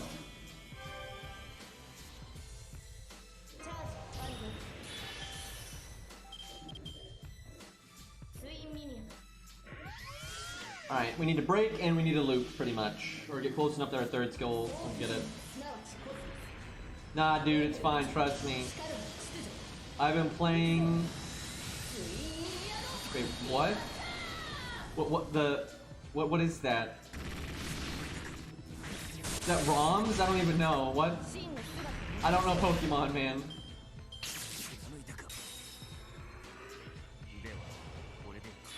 I don't know what that is. I've been playing the Mons. The Pokemons. Okay, see. Boomer Green has no, I had no idea what that was. Was that supposed to be ROM? Like, I didn't even know. It was like, was that a typo? I'm too hip for him, shaking my head, yep.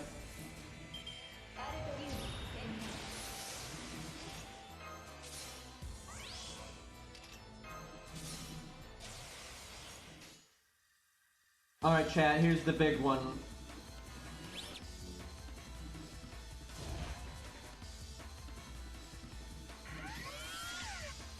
Will it be enough? It has to be enough to win next turn.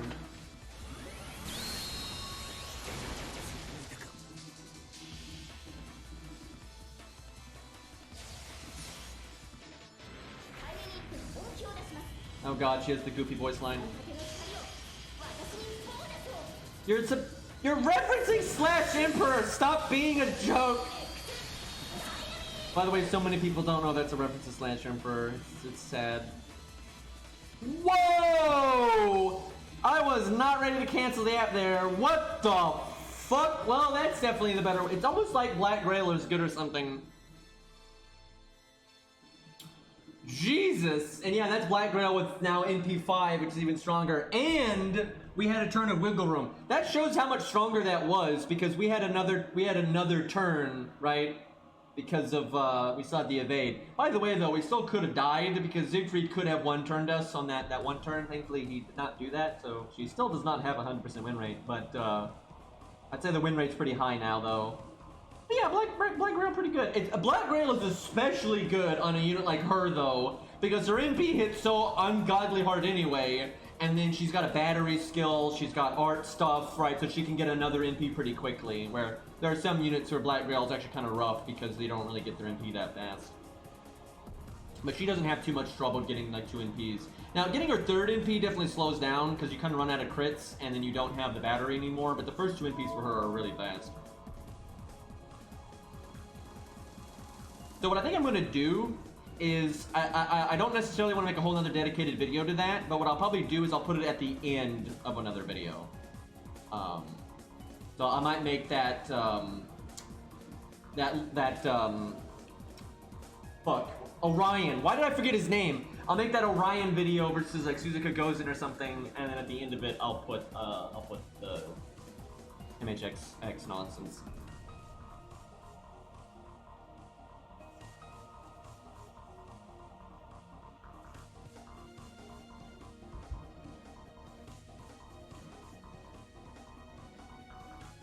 I mean, like I've been asked this question so many times, I'm starting to lose my mind. Especially because I answered it like several times, and then I guess the information just didn't get out there. But I'm not really planning on rolling on either of them because, like, one, I don't even like the Spear guy that much. I like his voice actor, but the character's a shit. Anyway, but like I'm saving mostly for D-Luke or Jean, right? If they don't get rated up, I'm probably not rolling. The reason I might roll is because Child is also rated up with the counter attack lady, who's got like the most awesome gameplay, right? So I might roll, but if I do roll, I'm not gonna roll until I get Child. I would roll until I got Lightning Lady, but which I think her name's like, what is it, like, I forgot what it was. It's like Bido or Bido or something. Anyway, yeah, I don't know though, because it's like, isn't she split rate up, right? So it's like, it's split rate up suck. So I might have to use like almost everything I have saved up, and then if the, like, I know these games, right? I normally am like, okay, I just pick a thing and I just don't roll until that thing gets rated up, right? So I feel like if I roll now and then they happen to rate up Jean or something, I'm gonna be so fucking pissed, right? And that's why I normally don't roll, right? That's why you normally see me with like 2000 SQ and crap. So I don't know. We'll see. But yeah, she's the only unit in the game that has like a block counter attack type thing going on, which is pretty unique.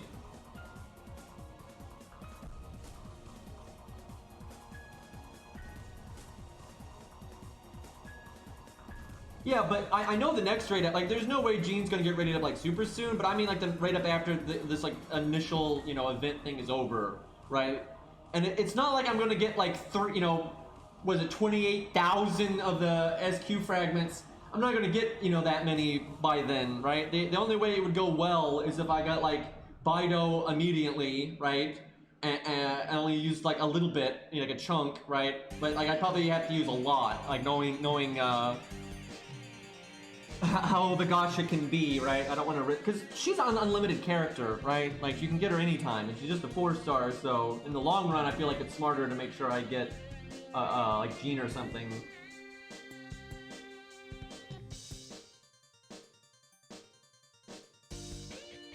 Yeah, there's quite a few characters from the beta that aren't in yet.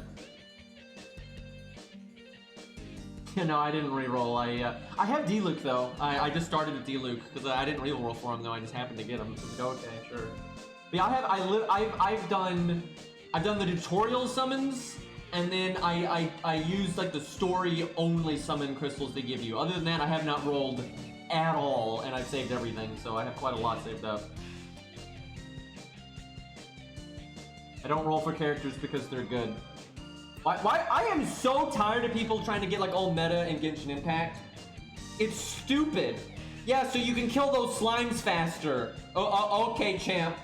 Like, what dictates if you do well or not in that game is how much gear you have and if you know how to dodge. That's it. Like, really, that's it. Like, getting all metagaming on everything else is really pointless, and it's not going to make or break you at all. The only time it make or breaks you is if you suck, right? Like, if you can't dodge because you're a moron, and so then you try to make a really good team comp, and you know, RPG overstat everything. That's the only time it matters. I don't do that, and I actually do the opposite, right? If I like a character, I'm going to use them even if they're bad, because it's more interesting, because then you have to dodge better. I'm like happy to use a bad character, because that means you need to play the game better, asshole, which is, you know, more fun.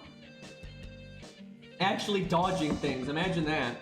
But it blows my mind that people get all like nitpicky about like all the meta nonsense in Genshin Impact, when it literally just boils down to just dodge. Like, Piccolo would be proud. Like, just dodge, you fucking moron, right? Like, that's what actually matters in the game. And then if you really want to make the game easier, you just get really good gear, right? That's like the big thing. Dude's over there beating the hardest stage in Abyss mode with Amber, and people are like, oh, but this character's not strong enough. It's like, uh-huh.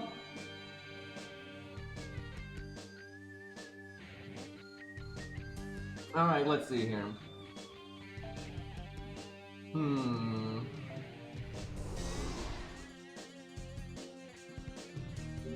See, now I feel like when we test MHX, we need to test her with Black Grail. I guess with and without.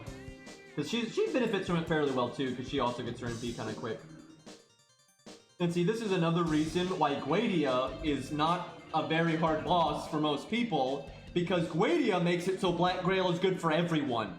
Well, everyone except for the trap, but everyone else, you know, they even if they don't have good, you know, gain rates and stuff, they get to NP spam anyway because Guadia's hit count is so high. But yeah, the trap not so much. But also you have the units that like don't have NPs that do damage. But that actually kind of works out for them because generally units like Orion, for example, because they're not really having damage problems anyway, and then if they don't need to bring Black Grail, it frees them up to bring like a survivability CE or a gut CE or a crit CE, and it's fine. So actually Orion kind of works out really well for not needing Black Grail. But most units are going to want Black Grail, especially non-Knight classes, because they live a little bit longer. Really Baldy too, though, because Baldy would die so fast to Guadia otherwise. If he had to use Black Grail, right, it wouldn't work for him. He wouldn't be able to live long enough. Now, he's not going to beat Guadia anyway, but I will say this. Baldy would beat Guadia if Baldy was a cavalry class. Like, if he was a rider, absolutely. Like, yeah, it might take a little bit of work and stuff. Might need a bit of luck and whatnot, but he definitely could do it at that point, I think. Guadia's only trait is, like, male, so... Doesn't even have Demon Man. My internet keeps dying and it hurts me and feels bad. I'm trying to figure out how to beat God Juno when I don't have a leveled David, I don't have an Oxgain, I only have a single MLB Battle of Kimlan. Well, I mean... Wait, which God Juno are we talking about here? But there's several units that I just knocked over my Xbox controller there. That was nice. But there's several units that can like almost solo that stage if you set them up a little bit. So like even the second fight with him. So yeah, that tells me that's the second fight. But yeah, there's several like DPS you could summon that can do so well on their own that shouldn't be too bad. But yeah, you're probably going to need to use your support for something pretty strong, I would think. Libergilius isn't even that bad, to be honest. But he's not amazing either. But he's way ahead of, like, the other meme pieces of shit like Phantom and whatnot. That almost makes me want him buffed more, though, because then he'd be, like, on par. It would not take much to make him, like, a really legit 3-star, you know, usable 3-star. It would not take much at all. Like, really, he's so close to being good anyway, so... Like, I wouldn't really say he's good, he's almost good, right? So with a few changes, command codes do help him a lot, though. Oh, right, you can't summon in that one, that's right. That one is, you have to bring Karna, right? Well, you might want to then level up a few units to help enable Karna, because it's pretty easy. Every servant you would need to make Karna work there is a free-to-play servant, right? And you don't have to invest in them too much, but yeah, you might want to invest a bit, or use command spells, because that's another way. Actually, I don't think giving him another Buster card would help him very much. That's not a particularly good idea. If anything, you'd want to change the... way better thing for him would be changing his NP color, actually. But the way better... Like, it's not a... Like, him having another Buster card wouldn't be bad, necessarily, but that's not really the way to go, because that's going to slow down his ability to NP loop and stuff, and you don't want that. What the things that he needs to be better is, like, for example, his NP damage skill needs to do something else because he doesn't benefit from NP damage, because his NP doesn't do damage. So, you know, he needs, like, an attack up or a battery or a star bomb or an evade. You know, he needs to get some kind of value out of it. And then, the other things that would really help him is just, like, make his buffs last 3 turns instead of 2 turns. Stuff like that, right? The, like, out-of-sync color issue is not that big of a problem for him. Like, it's actually other things that are really causing the problem. Thankfully, he has a command code now that can remove the defense down that he gives himself. That's a huge help. So he doesn't, like, you know, have, like, this giant negative, right? So he doesn't die super fast. So that he's already a lot better because of that. So really, just minor stuff will make him a lot better. Like, just things to kind of shore up his damage, right? So either help him loop or help him do more damage, and that's really all he needs. But I actually think the 2 art cards are good for him, so you can get your MP like multiple times faster. But it kind of depends on your team setup. You might be going for just like short-term damage instead of long-term damage, so it really depends. But yeah, it is kind of awkward. Like the turn that you can do a Buster chain, right? It's got to be the with the one with, you know, because of his NP, you can't do it, right? And it makes it awkward because you have to do like art buster buster, or you have to do like art and then wait until next turn, you know, stuff like that, which is kind of weird. But having like having another buster card wouldn't fix that, right? Because you'd still have like art buster buster or buster NP buster or something like that. It's always going to be like messed up. So if you want to change anything, you'd want to change the NP to buster, because then you could do buster buster buster, or just make his buffs last longer.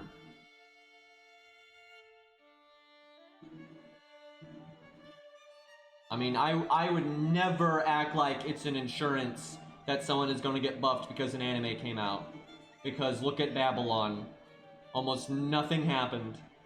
Right? Look, so many people, and myself included, were like, yeah, it's a pretty good time for them to maybe buff Leonidas or give Ushi an animation update, or, you know, none of that happened. You know, they buffed Gramps and that was it. That's all that came out of that, was the buffed Gramps. Out of all the things relevant in Babylon, they didn't do fucking anything with any of them, right? And it's like a year later now, so it's kind of like, that is, just because the Camelot anime is coming out is no guarantee of literally anything. They might not add Aggravate to the game, they might not give an animation update to Lion King, they might not add a costume, they might not buff anyone, they might do all of those things, but they might not do any of them. So it's like, I'll just see it when it gets here.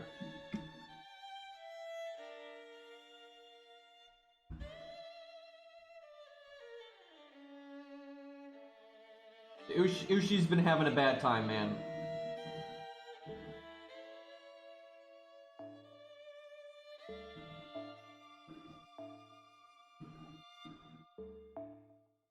Alright, let's go take on the monster that is George. These two strong. Okay. Rex, we need the better you. Because I know she's counterclassing, but she's still AoE, so, and the boss still has defense spam, so I'm kind of interested to see how this hands out.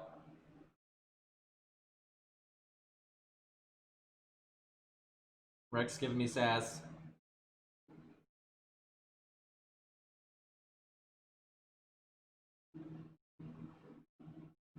Dude, there's so many things they could do with the Camelot movies that would be good. Now, I will say, just like with Babylon, they probably aren't going to add it like day one. You know, normally these things come out after the fact. Like, look at APOC, right?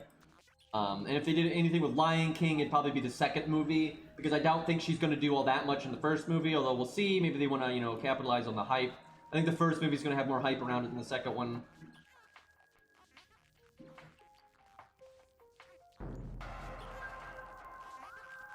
Yeah, Yu's buff was awesome. You know, Yu still is not exactly the strongest thing ever, but her buff was super good.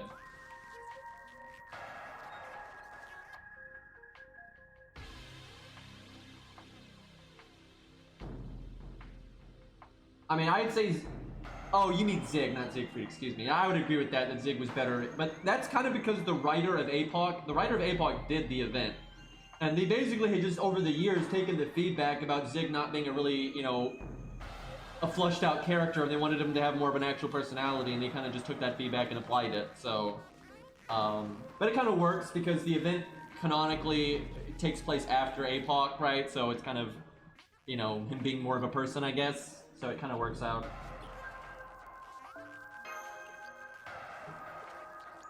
Doesn't Mordred call Achilles a carrot in that event? I'm pretty sure she does.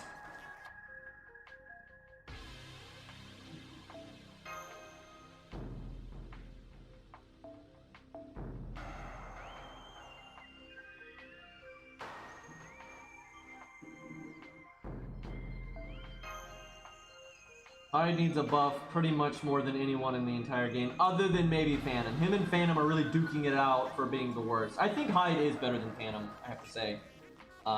That's man, that is a really underhanded compliment, though. You're better than Phantom, forehead. Like, it ain't great. George, please don't spam your defense up. That would be nice.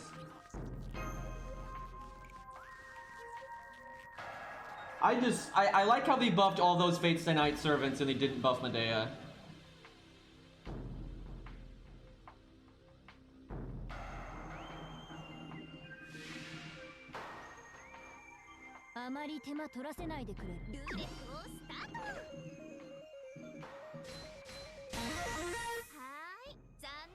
Hyde is absolutely that bad. I really... so many people think Hyde is good because they've seen him buff stacked, like critting for a lot, but that's nothing. You can do that with anyone. I can make Sanson crit like that. Like, it's stupid. It doesn't mean anything. Like, the practical application of what he needs to do to get that damage and, like, how bad he is at so many other things, he's just such a bad unit. Like, he is very fucking bad. And I am a massive Hyde fan, by the way. Like, he's in, like, my top 10 favorite servants, right?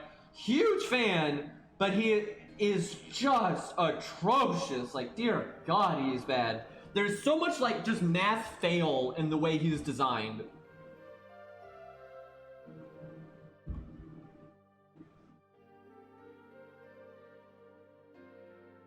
Caligula is actually pretty good.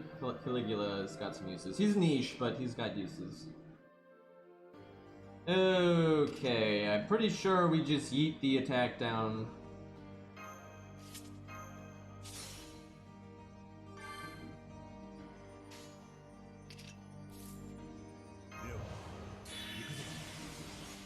Why would that be surprising? Somebody having favorite characters. It'd be one thing if I had said something outrageous like Hyde is one of the 10 strongest servants in all of the Natsuverse, right? Now that would be like a question mark thing.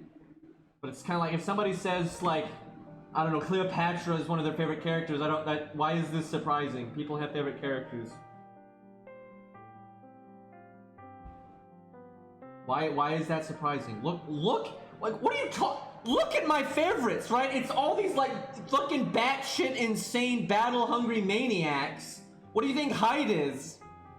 Like, have you, like, I'm always talking about, like, Canis, Ku, Mordred, Beowulf, like, Achilles. Do you see a theme here? Right? Like, Hyde really isn't standing out here at all.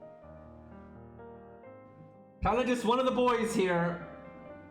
Alright, the only good thing about this opening hand is the fact that we actually got a card, but this is definitely not the kind of hand that I would want.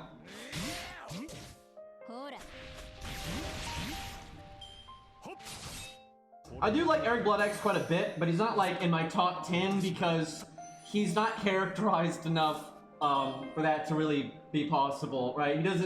He literally is just like grr, right? And then he has that one scene where you find out he's actually sane and he's just pretending to be crazy, which is awesome, by the way, but he has so little screen time. Like, I do like him, right? He's, you know, up there on my list, right? But he's definitely not in, like, my top 10 just because he's not characterized enough for that to be a thing. If he ever got more screen time and they actually gave a shit, it would surprise me if he ended up being higher on my list, but,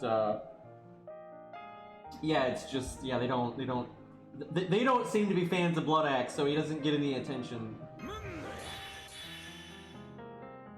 Okay. So I think next turn... Hold on. How much do we fear George's NP in the long run, right? Because we actually only have one way of surviving it, right? Because by the time you would use it a second time, our health would be low enough that we would just die. Unless we think we can face tank the first one and then get our health back through healing and stuff, and then block the second one with invulnerability. I feel like that's insanity, though, and that's probably not going to work out, because he's single target. If he was AoE, I'd be like, yeah, we can do that, but he's not. So we do fear the NP a decent amount, but I think I still don't use my battery skill here. I think we wait.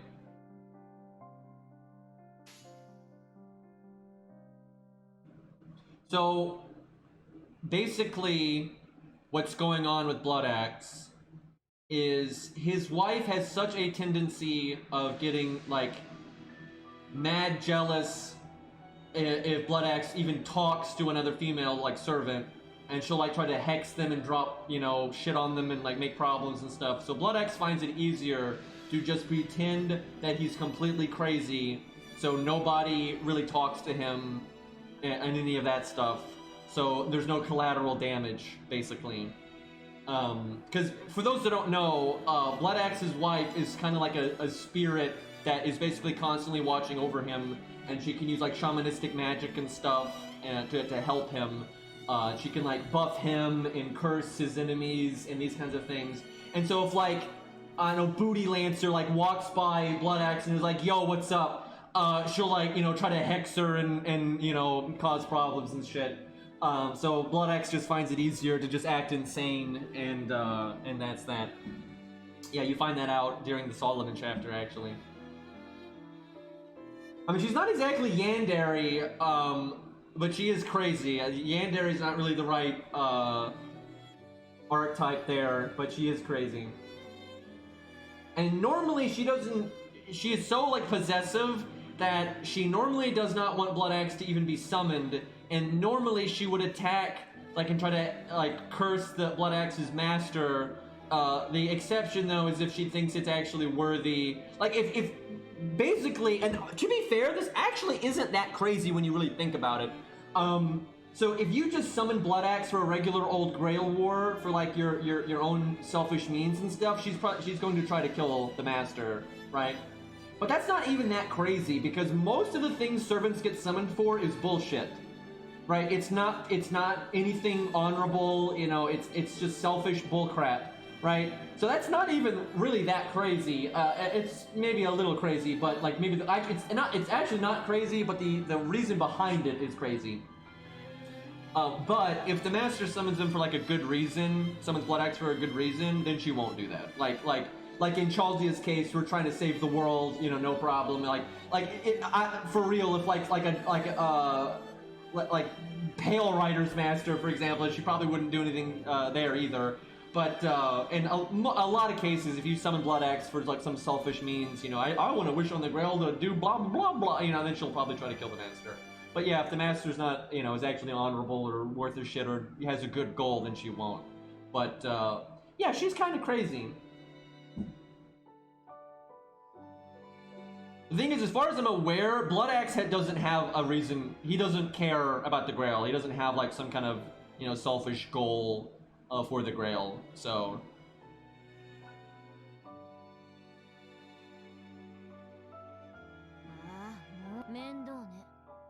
Because it's even though his wife is kind of crazy, he doesn't have a problem with her. Like he's not like, trying to get rid of her or anything. So, although I'd imagine he would wish she would calm the hell down. But normally servants have to agree to be summoned, but there are ways to forcibly summon servants sometimes. Like Galahad was forcibly summoned. He didn't want to be summoned, and it's, you know, implied like the Ironsburns could probably do that because they know like the Grail system well enough that they can like mess with the original like inscription or whatever and change things. So there are ways to forcibly summon a servant, but a lot of masters wouldn't know how to do that.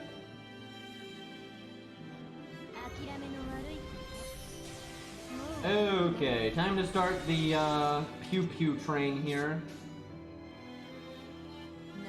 What do we do?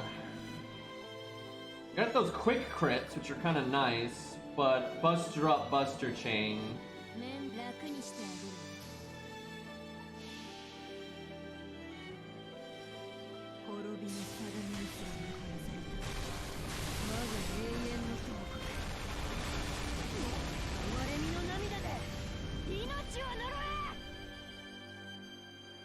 Theoretically, the Ironsburns in like the ancient past were probably a lot more reasonable, but you know, they've kind of, as with most of the families, gone off the rails a little bit. But yeah, servants can deny, and also it depends on the servant. You know, different servants. If you're like some servants, if you tried to forcibly summon them, it probably isn't going to work out so well. Like Medea, I highly doubt you can forcibly summon Medea unless you've got like some serious hacks going on, and things like that, but yeah, most masters cannot forcibly summon a servant, and if they deny the summons, it just doesn't work.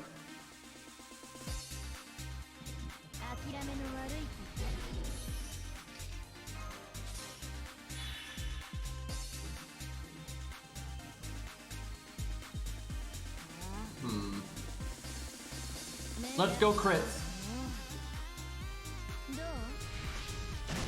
I think I only need one crit.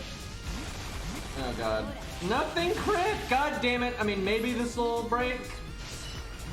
Oh, thank god. Whew!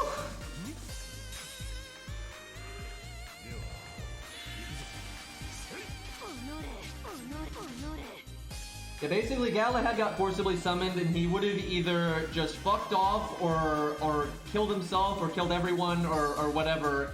but he decided to save Mash, and he liked Mash enough to stick around. But that's literally the only reason that works out. But they did try to forcibly summon him, but yeah, it wasn't the best relationship they had going there.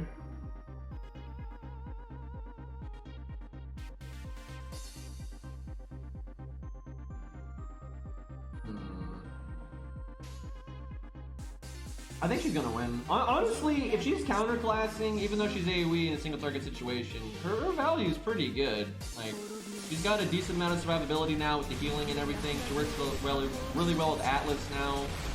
You can NP multiple times without losing your fucking buffs.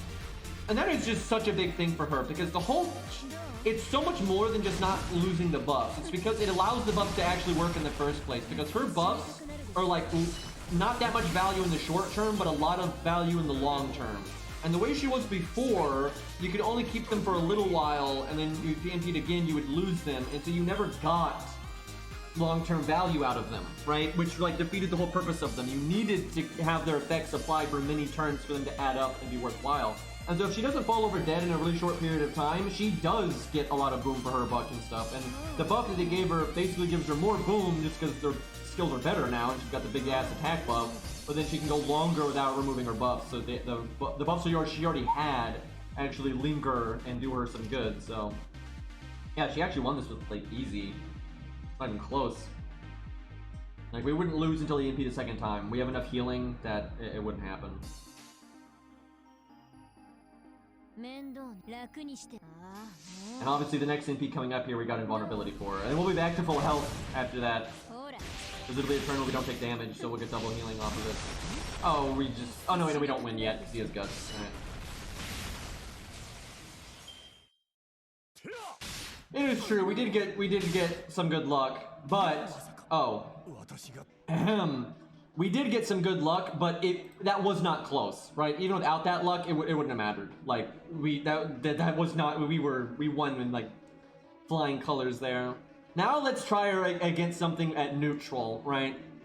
Let's do Siegfried, because she's not a dragon, right? Because Siegfried is a huge mountain to climb if you are a dragon, but if you're not, it's not too bad, right? So we'll give that a go. It's not a complete pushover either, so that'll be a decent place. Why would you bully her like that, man? You have no faith. I mean, I'm not sure she's gonna win either, but I think she might do all right. I don't think she's gonna embarrass herself.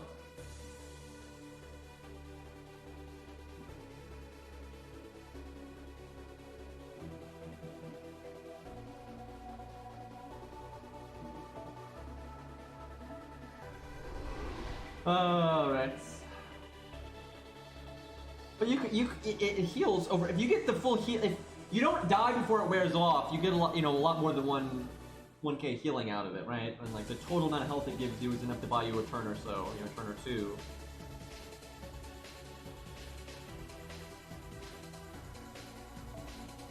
I tell you, my favorite thing Rex, I think, ever, like, freak out he ever did in my chat. I can't remember what I was doing, but I was using one of his units or something, and I was messing it up pretty bad. And then he was all like, Pinocchio, move over, let me do it, right? It's amazing. Obviously he was joking, but like, that was just really funny.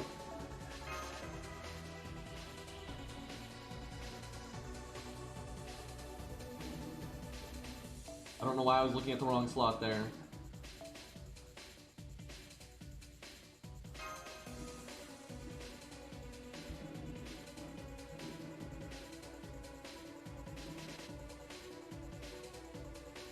Oh, wait, different CE? Wait, what am I? This is not Siegfried. At least we can't be charmed, but we'll get hit by the attack down. Actually, no, we'll stop that too. Well, while we're here...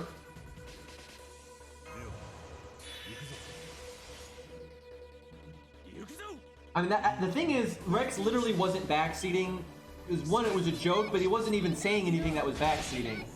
Right? Like it's not like he said, move over, let me do it, and hit the quick card and then the buster. Like, he didn't do that. She just said the thing, right? That's not actually backseating.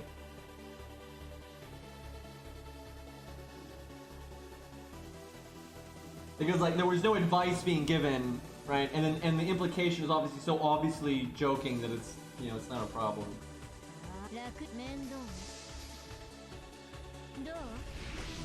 I'll play NA at some point. You know, we got the Gilgamesh stage now, so we got a few more things, and we'll obviously keep the CCC interludes around for NA as well.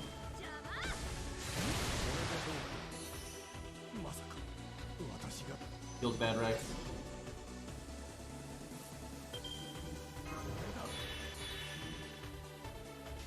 Also, I've always said, I've said this many times, that the one person that can, like, backseat to a degree is whoever servant I'm using, right? Because that's, like, more interesting, and it's their character, right, that I'm using, right? So I've always said that that's fine. I was using something of Rex's too, so.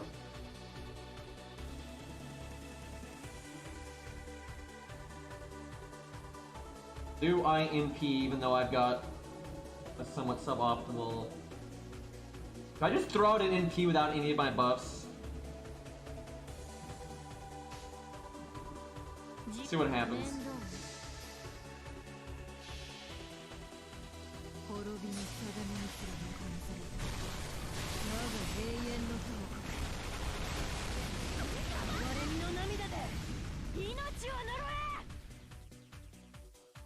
I find the whole Cersei fans' relation to Odysseus very unhealthy. I'm very confused by it too, because it's not like Cersei wants to kill Odysseus, right? It's not like she has a problem with Odysseus, right? It's not like Pent and Achilles or anything, right?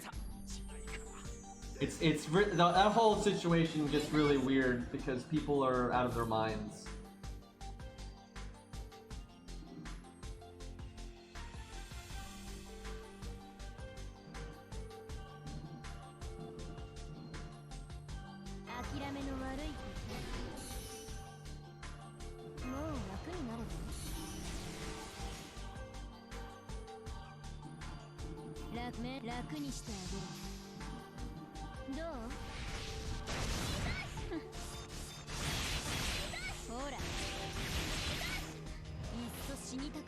Okay, hopefully we get our NP here.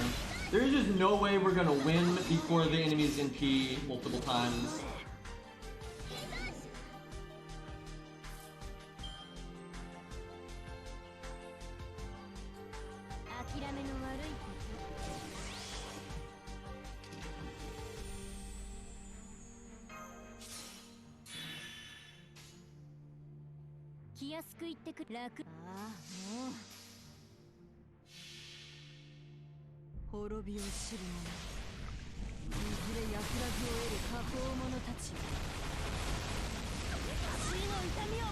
No, it's not that. I mean, I'm sure there are some people out there that just, you know, not happy with the way they did Odysseus, but there is definitely, and it's a minority, of course, but there is definitely this vocal Cersei fanboy base that... Okay, well, basically, yeah, this vocal minority fan base that wishes Odysseus was you right now. I'll just put it that way.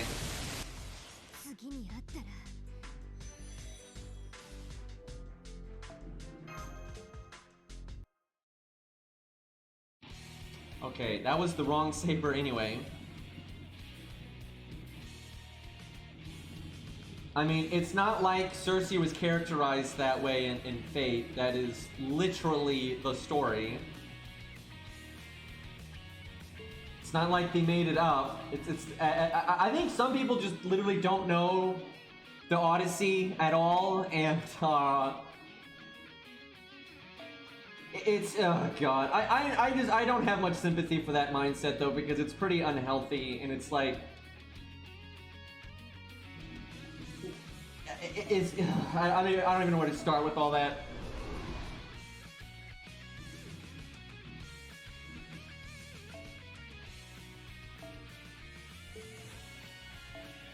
Why do I not remember? There we go.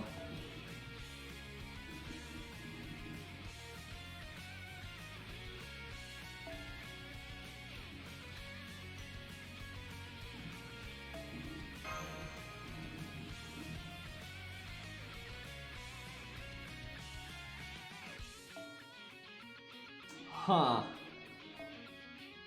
I mean, I don't know if that's good or not. It's hard to say. Like, if we live a long-ass time, like, if we're able to live for a really long time, this is worth it.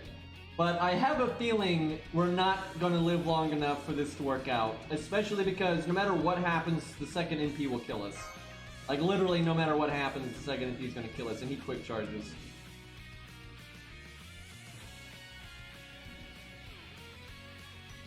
And I think she might be able to survive to the second NP without it. But I don't know. I maybe not. Siegfried does hit fairly hard. But we're not a dragon! We're not a dragon. Not a great opening hand, but it's decent because we don't have starting NP. An Arc Chain is actually nice. Normally Arc Chains don't really matter at the start, but I'll take that.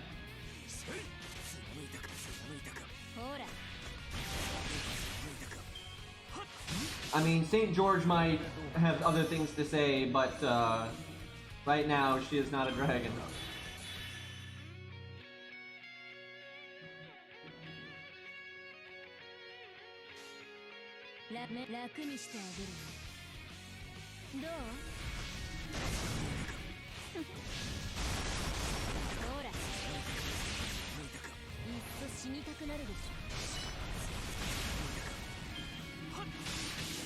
That kind of sucks. Well,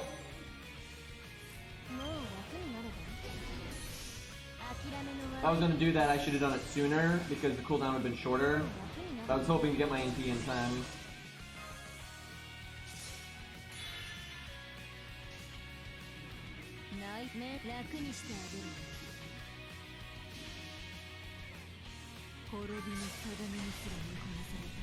Hey, we get rid of the quick down now. Not that it really matters, because I haven't... Wait, didn't I use one quick card? I should have done Atlas then. You for Smash, by the way.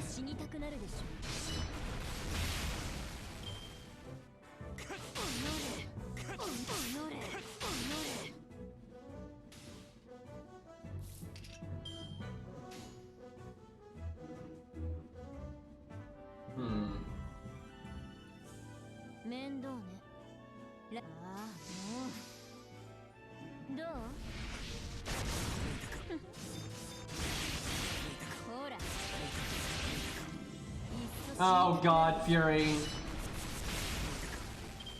There's just so much wrong there.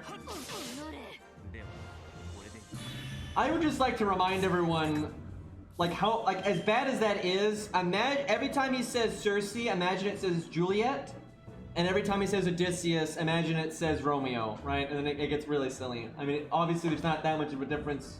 It's just that Romeo and Juliet is so much more famous, I suppose. But the main difference is, and this actually is a pretty significant difference, is Romeo and Juliet are like both in love for the whole time, right? And that's just that. Where like Odysseus doesn't really, you know, love Cersei, right? So that's the I guess the difference there. But the mindset doesn't really change, so.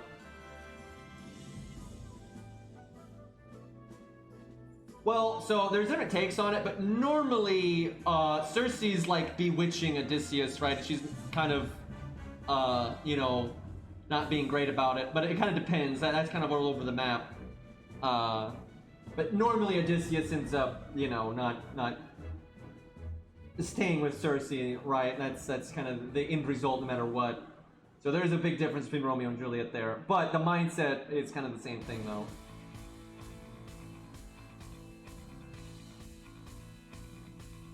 Yeah, Romeo and Juliet is a pretty fucked up story, it's true. The reason I use it as an example is because it's such a famous love story, right? That's the main reason. Honestly, the worst one really is Siegfried and Brunhilde, or Sigurd and Brunhilder, right? Because like that's just so messed up. But oh my god, that's just silly, man.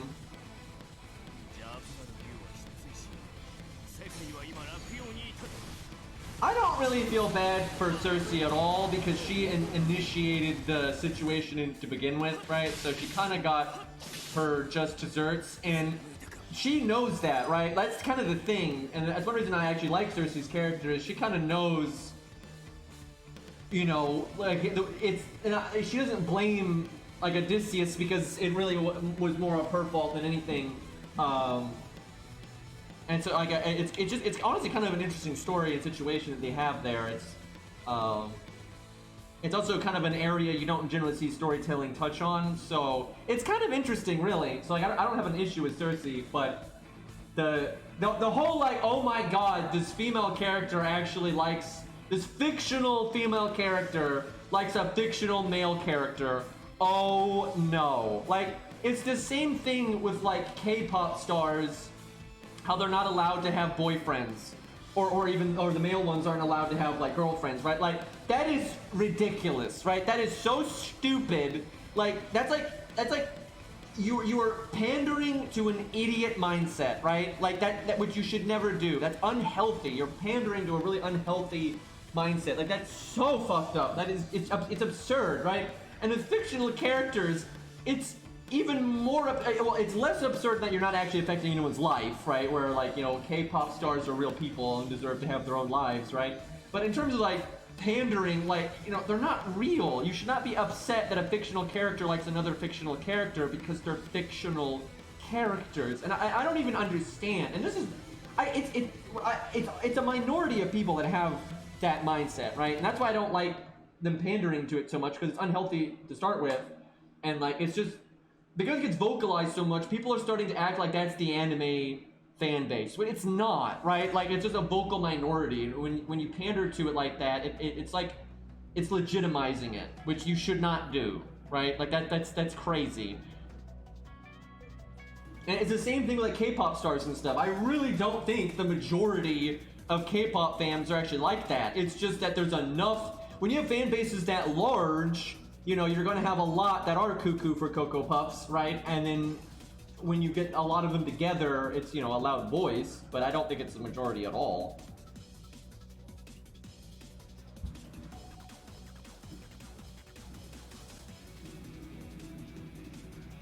Well, so there's real differences between different types of streamers and different types of K-pop stars. And so, like, for example, there's been several female streamers that are very successful, and then, you know, people find out they have a boyfriend, and things don't really change that much because they were a good streamer to begin with, right? And the majority of, yeah, they have some crazy fans that, you know, have, like, you know, issues, right? And they might leave, but it's not a sizable amount. If you have a streamer, like, completely fall apart because you find out they have a boyfriend or whatever, that's normally because they were kind of cultivating that kind of following to begin with, right?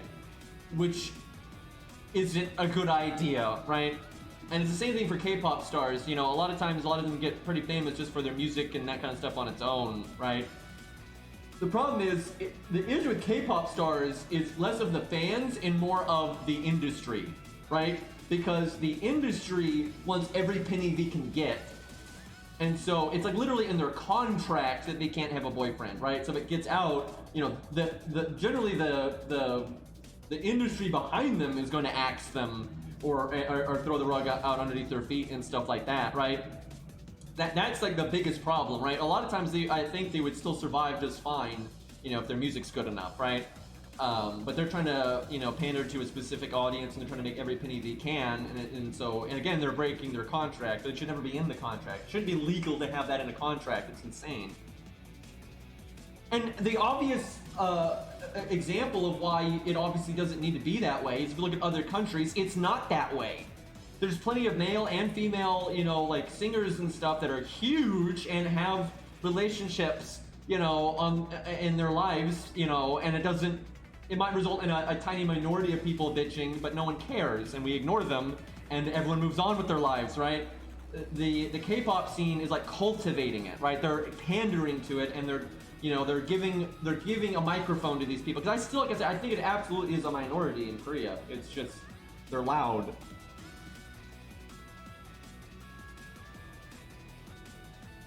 Oh, lost, alright.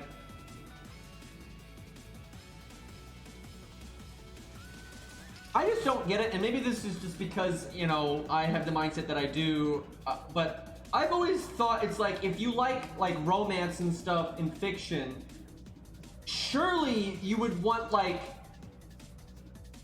you know, it takes two to tango, right? So I'm like, I don't understand. Like, if you like a character, don't you want them interacting with other characters, right? I literally don't get it, because again, it's fiction, right? So the only way fiction does anything is in fiction, right? That's the thing. Siegfried's very patient, you know, he's not in a rush.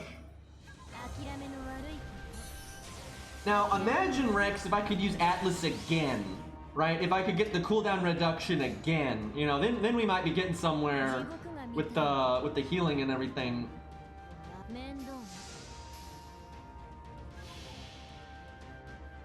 Yeah, that might be true, Arjuna, I don't know. And to an extent, some people just enjoy, like, self-insert stories, and that's fine, right? That's fine. You know, there's a huge difference between someone enjoying, like, a self-insert type story, right? Versus this, like, obsessive behavior, right? And you freak out anytime, you know, there's a big difference between that Cersei post and somebody that just likes, you know, like, romance that's, like, set in a self-insert kind of, like, that's really different, right? But when you have a story that's, you know, got, like, established characters and legends and stuff already in it, that's really different, right?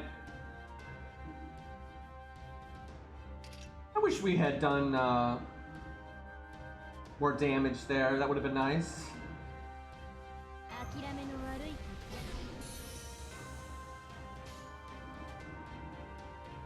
He didn't do much either, though. But we need to have broken by now, and we haven't, so we're kind of fucked. I think he actually does more damage when you break his health bar, I'm pretty sure. I don't think he has his upgraded NP, though, because he doesn't get a tick. Like, if he had his upgraded NP, he would get a tick of NP charge. Or at least he have a chance at getting one anyway.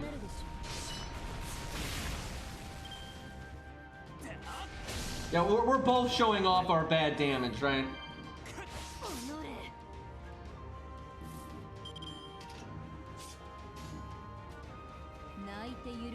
Do I NP for 25? I mean, I'm gonna die so soon.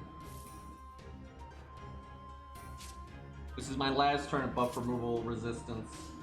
I mean, it's not gonna really do anything, but I guess just to be stylish.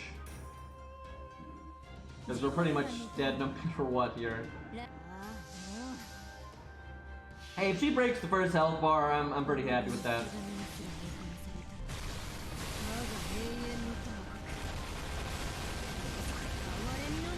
Siegfried's not a bottom 4-star at all, not even close. Actually, quite the opposite, he's one of the better ones. And you now, with her buff, isn't really that bad either. I mean, yeah, she's not, like, top tier or anything, but she's decent. She's passable, right?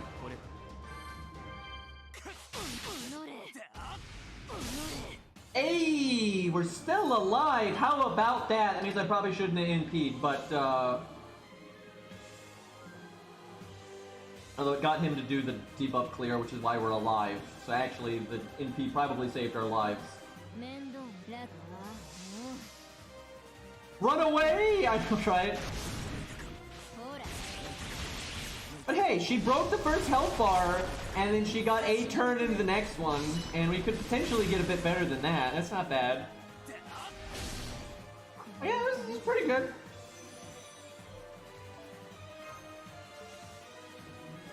Now, Danzo is pretty blah.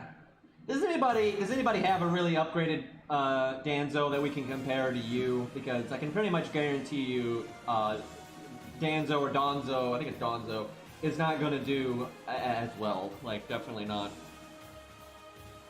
Because seriously, that's class neutral AoE, right? That's fucked. And she did pretty well. But Donzo's just going to get annihilated, so. Mine is 90 NP5. That works. Beastly with the save. But she's on in it, indeed. But we got Beastly though, so we can test this. Cleo would do pretty well because she has buff block, so that'd be kind of handy here. Give her just like, you know, Rex said pretty basic command codes, so I guess just go with kind of basic command codes. Let's try to be fair about this. Like, command codes that are useful, but nothing crazy ridiculous. Also, that way you don't have to, like, respec a million times.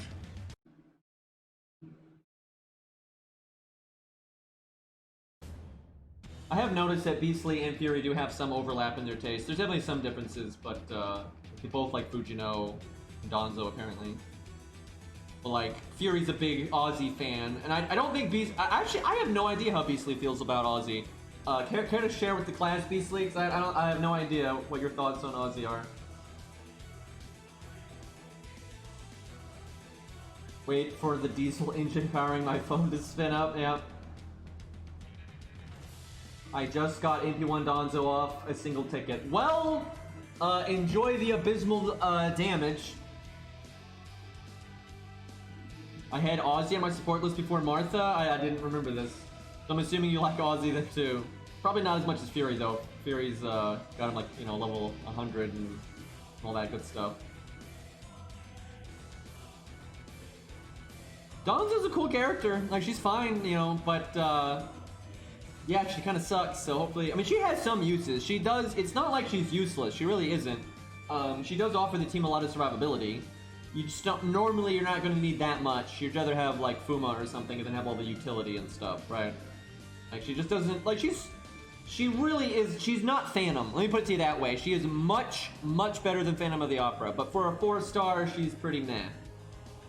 Like, she can be handy. There are times where, like, oh, I really need to keep this MVP unit of mine alive, and maybe the enemy NP's a lot, so you use her and you can get some turns, you know, extra turns of survivability going. That can be nice, right? Maybe assassins happen to be good there anyway. You know, there are good things about her, but her damage is just not there. Like, her damage is just not there. And then her survivability and utility is not good enough to warrant how low her damage is. That's the thing. But you still can get value out of it. She is still a usable servant that can be handy. It's just there's a lot of other servants that can be handy too that are generally better. Like, you know, Fuma. Fuma really is better than her 95% of the time, so pretty rough. Will she live long enough to get value out of Atlas here? If not, I should do default. I'll do it though because I want to get rid of the debuff. Okay, we have no command codes, but whatever. Just fuck it. Views weren't that good anyway.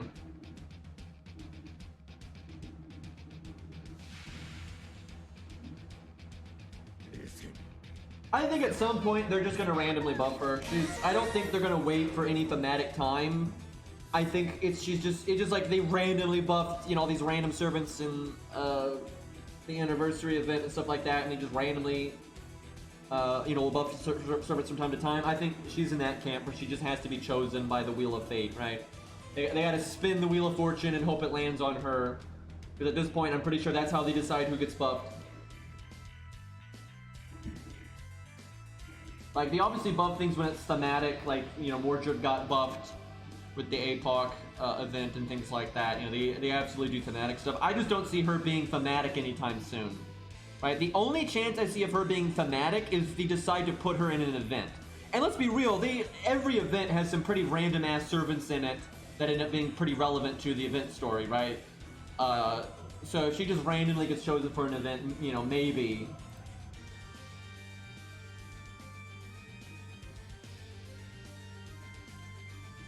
They actually could buff her and not buff the NP and have it still be useful. If for example, let's say they buffed her first skill to give her a 3-turn NP damage up that's massive, you know, that's going to be pretty nice, right? Or hell, give it to the team as well. You know, there's things that you could do that would actually be better than an NP buff. But the ideal thing would be to buff her NP and give it another effect, right? Because then you can have like the benefit of just having a bigger damage NP and then something else that's good that could have been on a skill. Command codes are done, right? We might give her a second shot if this goes really bad. Because this is already a pretty bad start, so wouldn't mind giving her 2 shots at this.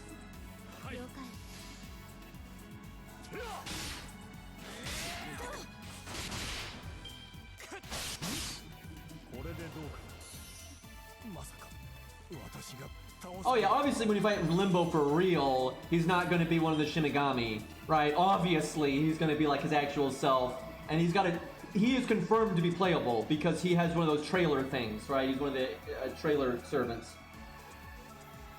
I want to know how the fuck they're going to justify that one. Like, what the hell is going to go on? Like, what is his... like, cause we've had several villains that are summonable and stuff, but normally they're not the exact version that you fought and that kind of thing. And then you can kind of see why they're siding with us. I can't even imagine what his reason for allowing Chaldia to summon him will be. I guess we'll find out. Guys, are we gonna have a Limbo redemption arc?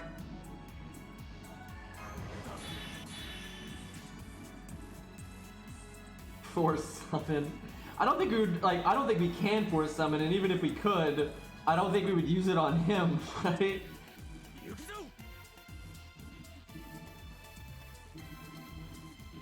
That would be cool, actually, if there was, the thing about the main character in FGO is they're not actually like a goody two-shoes, right? They're really not, they're not like a lawful good character, right? They're not. Which is why they can get along with a lot of, unsavory people, put it that way. But they're, the main character's not morally black either, right? Like, definitely not. And Limbo is so fucking, right now very morally black, right? So it'll be interesting to see how they handle that. They might just not explain it. They honestly might not explain it, right? We might just have them and it's just like, yeah, stuff.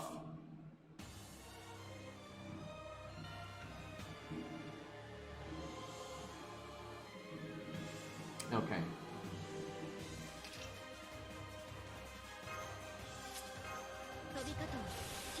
I really wish I had my MP right now.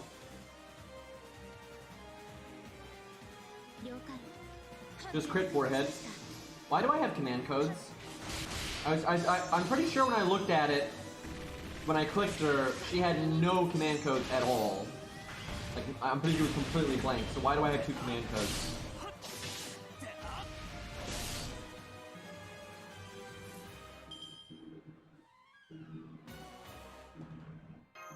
Guys, what? I think Limbo's already confirmed to be a gold, because is Shimigami, I'm pretty sure, a gold, so he's probably a 4 or a 5 star. Probably a 4 star. I wish he was a 3 star, though. That would be in the FP summon. That'd be very useful to the player base.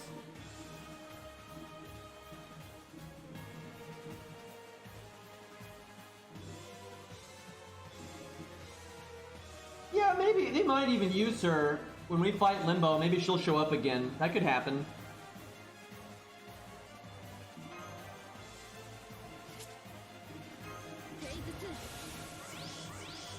Alright, I will remind everyone, this is a way above par version of this character, right? We're level 90, we're in P5, right? So, brace for absolutely amazing damage here. By the way, it's just downhill from here because, we don't always have our damage up skills.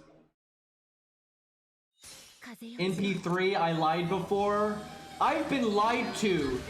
Chat, I've been lied to. How am I ever gonna? What the fuck? I was expecting this to be really bad, right? Because I've used it before and I'm aware that it's bad. But that is just pathetic. That is just absolutely pathetic. This is like Phantom stuff right here. And I mean, Phantom's actually worse than that, but I was about to talk about how am I going to recover from being lied to, but, this just... Oh, God. Yeah, because AoE, Buster, and unupgraded, and Assassin. She's hitting every checkbox to have a bad NP. Right, Buster does the least damage of the 3 types. AoE does the least damage of the 2 types. And then unupgraded obviously does less than upgraded. Right, so she's just so fucked. And then Assassins don't have a very good damage mod. So she's every single checkbox to have a shitty NP.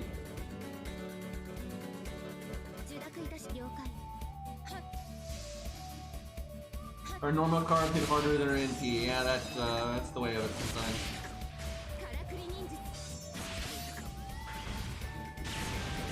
She's cool though.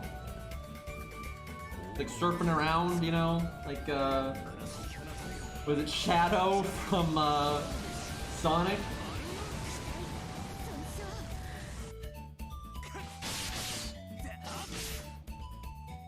Watch them give her a half buff, right? They haven't done a half buff in a long time, but every once in a while when they buff someone's NP, they only give them half of the bonus multiplier that they normally give with an upgraded NP.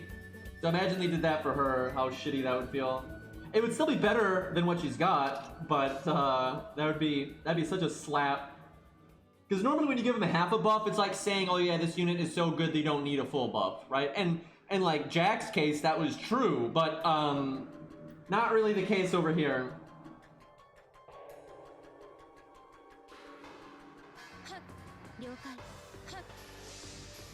It was kind of fair for Beowulf. I mean, Beowulf is in really good shape, right? Beowulf is totally fine with the half upgraded NP, but it's not like Beowulf is as good as Herc or something, right? Like, obviously not. So it wouldn't have been a big deal if he'd gotten the full upgraded NP either. Well, because we didn't die there, we might be able to break this health bar, which is, you know, that's good. There's definitely a world where we would have died right there, though. Because I think if we use Yu again, Yu is actually going to get farther than she did. I think we could set up Yu to get a bit farther into the next health bar. But at least, I think we're going to get, it's at least get to the next health bar because... Can I try to break before my NP? I'm gonna try. I might as well, because, what else am I gonna do here? I'm gonna bet on the lower critting in the back because it's got the command code to make me more damage, so RNG please. Okay, no, that didn't, that didn't happen. Okay, we have the NP now, so we should have made stars instead. At least we went around the wheel and we got our survivability stuff back. That was nice. Can I get away with okay, we'll do... This should... surely this will break, right?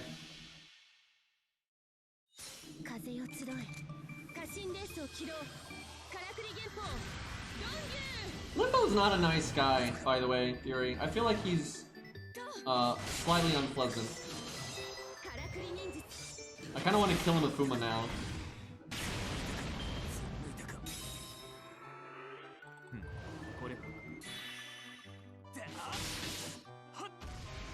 Well, I can't remember what you got to.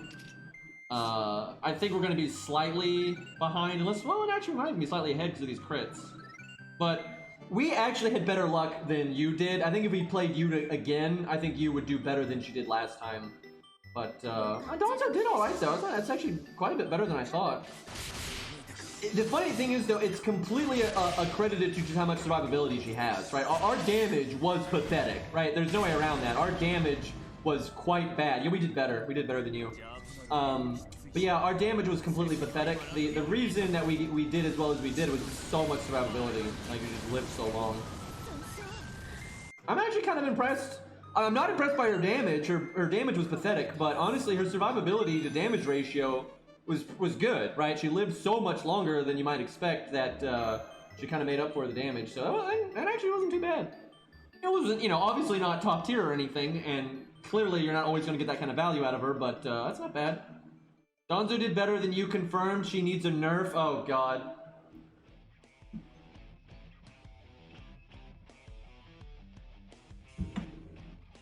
Guys, they'll make Donzo good. They're gonna make, I'm telling you, they're gonna make Donzo good in Fate Grand Order Arcade. That's gonna happen.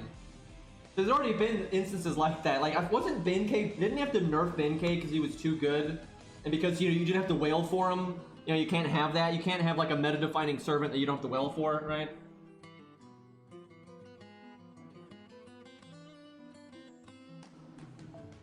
If we've got a good Cleo, I'll try it. I've got a good Cleo on NA, but I don't have it on JP, unfortunately. Yeah, I've got her MP2 10-10-10, I think. Romulus could be fun. Not an assassin, but could still be fun. Hide, oh god, you don't want that. That ain't gonna go well at all. Okay, yeah, we'll before we start doing things like Romulus and crap, we'll stick to like for like. So we'll get Zaw's Gray in here. Okay, so she's grailed more, but It's 10 levels. What do you want from me? You might say she's in P5, but you was in P5. Also, she's a welfare, so that's just a benefit welfare skit, so it's fine. Do I do Atlas? I'm not really sure. I'm actually worried that Gray's going to get wrecked. So in team play, I think Gray is better. But in solo, because Gray's survivability is kind of limited, I'm not so sure. Gray does a lot better if she's counterclassing, because she can make up for having the kind of crappy survivability, right? But in a solo, only having a one-hit invulnerability is pretty rough. Oh, right, we have the debuff removal command code. Yeah, I probably should have brought default then. The heal and evade might have been better.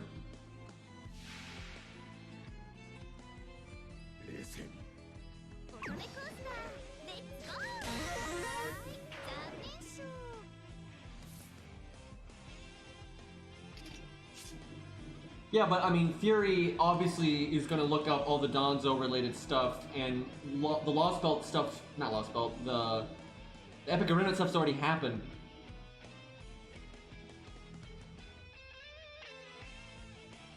Like, I'm pretty sure every bit of information about Donzo is already known in English.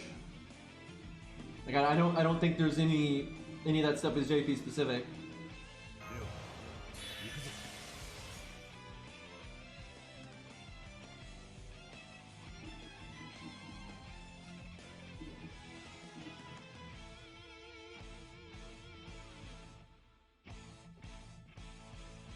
I mean, as far as more, all the Donzo-related stuff is an Epic of Remnant, which is Lost Belt related, but it's, you know, came out way sooner than the interlude.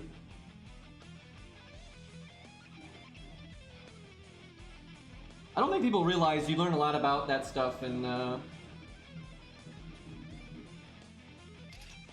like a lot of the Epic of Remnant, you know, Shimosa was like a prelude to the Lost Belts.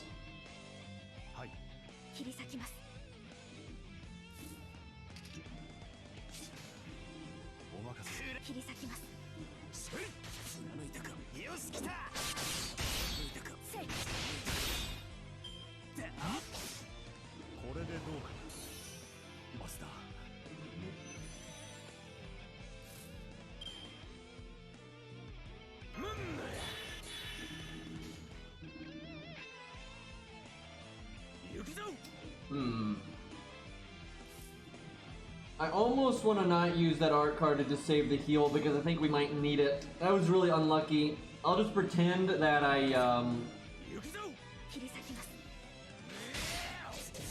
didn't get that art card. Hard to say if that's worth it or not.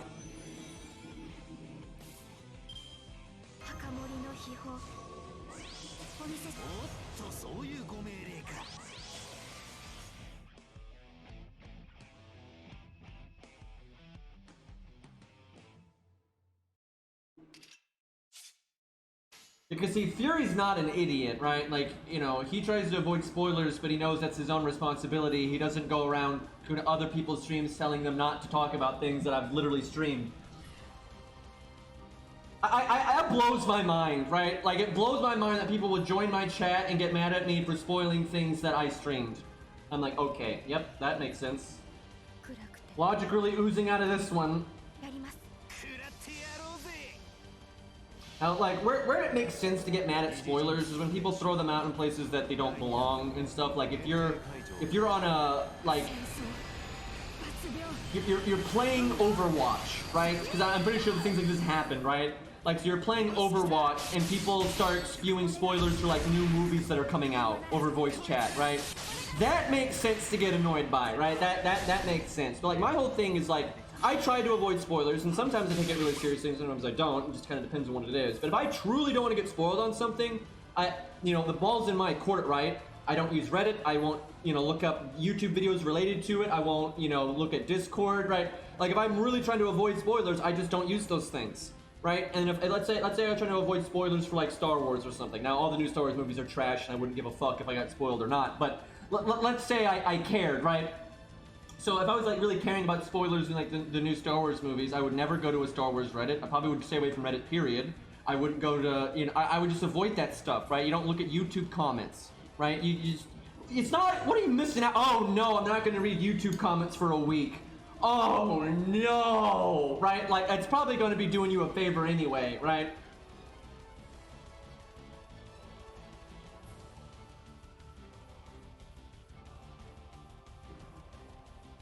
But yeah, like, it annoys me when people like I try to avoid spoilers myself, but ultimately it's a personal responsibility, and it's pretty easy normally to avoid spoilers if you try, outside of a few specific things where people are being twats, but...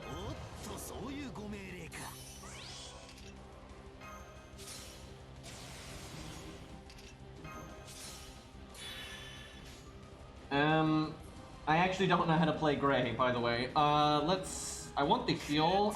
The quick chain would be really nice right now, but we really do need the heal, I think.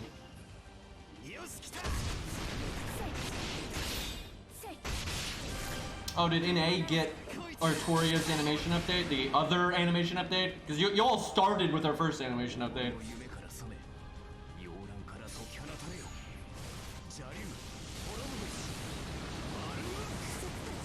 Yeah, now that's pretty stupid. If you accidentally spoil someone and you intentionally spoil, that's something that's kind of dumb. I gotta say, most spoilers though don't really spoil anything for me. It depends, right? And like for me, I'm not like most people, right? The stuff I don't want, I'm serious. So like, for example, like in a video game, I care less about a story spoiler, because let's be real, most video games don't have very good stories. Of course there's exceptions, but what I would care about is like boss design. You know, I don't want to know, oh, everyone thinks X boss is hard and Y boss is easy. I don't want to know that. I don't want to know there's a cool trash mob that's got, you know, that if you could unlock and is playable, right? And he's got like armor and a battle axe, right? That's the stuff I don't want to be spoiled on, right? I don't really care that much if I, like in Genshin Impact, I don't really care if I get spoiled on story stuff. Like, yeah, I'd rather not if I can help it, but I don't really care, right? Where if a boss, like, gets spoiled, that annoys me. By the way, the new boss in Genshin Impact did get spoiled for me. And it was kind of my fault because I was actually using my Genshin Impact Discord channel. So if I was really trying to avoid it, I should have not been doing that. But I was pretty annoyed how I got spoiled because it just out of nowhere, out of nowhere, someone just posted a YouTube video, which was, no one was talking about it, no one asked for it, they just randomly posted a YouTube video that had the thumbnail in giant text, like said the boss name, and the thumbnail was like a close-up of the boss, and it just huge fucking text, right? And so I was like, oh, okay, great. I was like, and, you know, it was my fault, because I shouldn't, if I really wanted to avoid it, I should have not been using the channel, but that I found that pretty obnoxious. I used the channel for like such a short period of time, and then someone posts a random YouTube video, again, unprompted, out of nowhere, just giant text, you know, on the screen what the boss name is, and like a close-up of the boss's face and everything, and it's already like a known thing, so I was like, oh, that's gonna be a boss, I guess. So like, oh, okay then.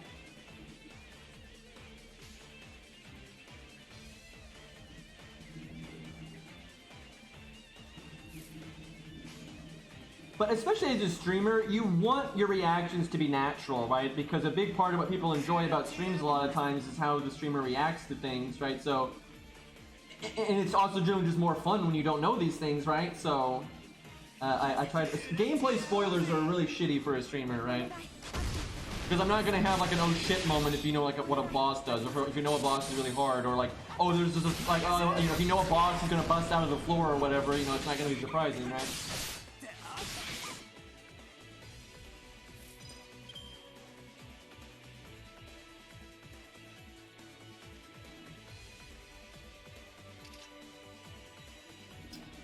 Wow, we just had a, that is so unfortunate. That is so unfortunate because we're one turn away from our second skill coming back. That's rough. I think she'd be better with default. Atlas was not good. We never even got, two of our skills we never got back. So I'll give her one more shot real quick with default, because it's just not the proper, that's just not the proper Mystica for her, like, clearly.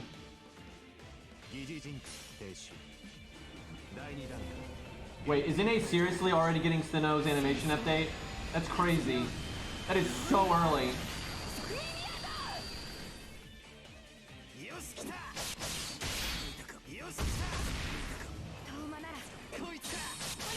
Wow, they are. What the hell? That is so freaking early.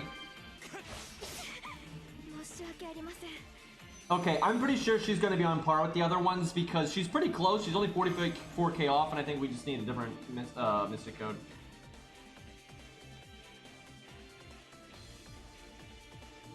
Yeah, see, Fury, what I did when, like, those DLCs were coming out is I just didn't use the internet.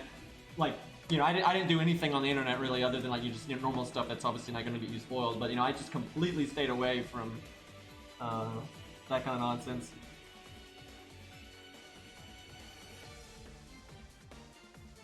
But yeah, that kind of sucks because the YouTube algorithm, you know, you may have been watching things related to, like, you know, harder gameplay or whatever, you know, a while ago, and then it'll do stuff like that. Yeah, that's like the one thing I think you can't stop is the YouTube algorithm because people use YouTube a lot, let's be real. And like, you might, like, not watch a Dark Souls video for a week, you know, leading up to something, but you could still get a Dark Souls thing and you recommend it, especially if you're watching other, like, gameplay videos. Like, for me, you know, I watch a lot of, like, gameplay videos for a lot of, like, more difficult games anyway, so, like, the algorithm might be like, oh yeah, this guy will like Dark Souls, right? So...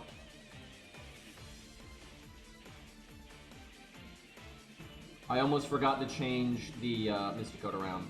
But, like, this is nothing abnormal, though. Like, it's normal that certain servants benefit a lot more and less from different Mystic Codes. So, if, like, one servant does well when they're using their best Mystic Code, and then another servant doesn't do as well when they're not using their best Mystic Code, it's like, that's not too unsurprising. Though, I do think Gray does struggle quite a bit with this kind of situation, because she just can't deal with normal card damage because she has so little survivability against it. It works out. It works out a lot better if you're counterclassing, though, because all you need to stop the NP is the one hit. So.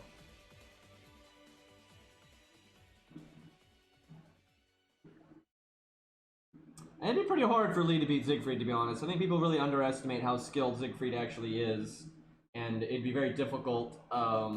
You know, as skilled and as fast as old man Lee is, it'd still be very hard for him to hit Siegfried in his weak spot. And if he doesn't hit him in the weak spot, he is never going to fucking kill him. And I know in, like, anime land they never really deal with this kind of thing, but having a weapon is a absolutely massive advantage over somebody that doesn't. It's not like a small advantage, it is quite dramatic. Oh, you mean gameplay-wise? Gameplay-wise, no, I don't think he could do it. Well... maybe, I mean, he's single target, so that would help a lot. But it'd be close. He's not a dragon, and he's got a good toolkit for soloing. It'd be close. I think he would definitely... I think if he got lucky, he might be able to. I'm not so sure he would, like, have a super high win rate. And it depends on, like, how upgraded the Lee is. If we're going, like, level 100 NP5, then probably. But, you know, NP5 5 stars aren't exactly a typical standard, right? So...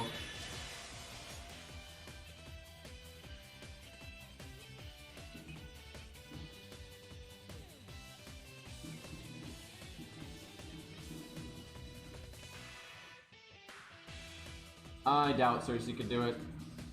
Well, I don't know. Well, not today, but we might try that at some point. If it's Ares Cersei, then maybe. Pretty much anyone else's, then probably not. Okay, I'm just gonna restart. I want to give her a good go, and that's just trash right there.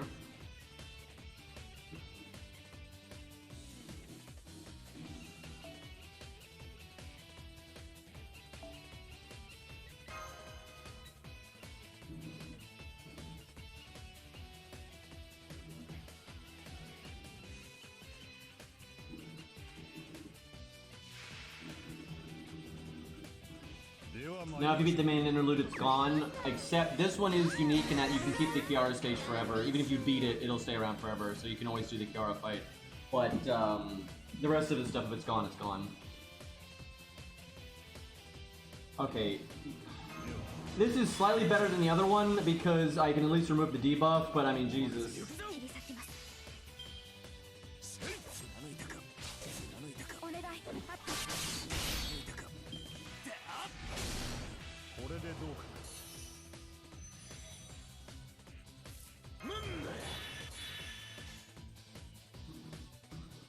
Boy, this is some yikes.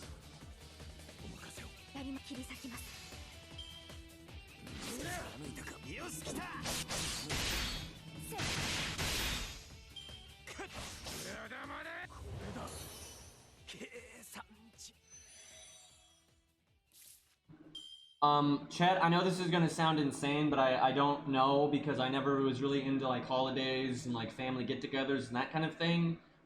When's Thanksgiving? I don't actually know. I know it's like sometime after Halloween, but I always forget when it is. So I'm not sure. Are we close to it? I don't even know.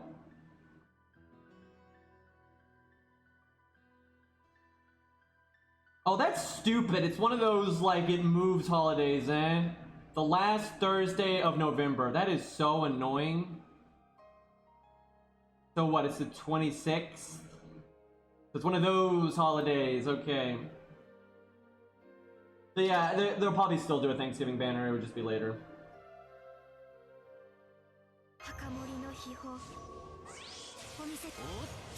Why can't Siegfried be an undead?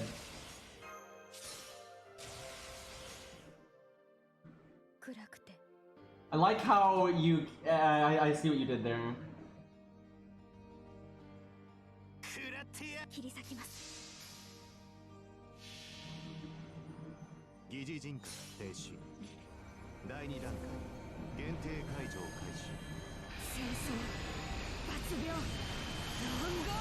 not very good at cooking, so you would not want a cooking stream. I can fix, you know, very rudimentary things. Nothing fancy at all. And I normally don't bother. I like raw ingredients too much to bother cooking anything. And they're healthier for you that way, so kind of just goes that way. Alright,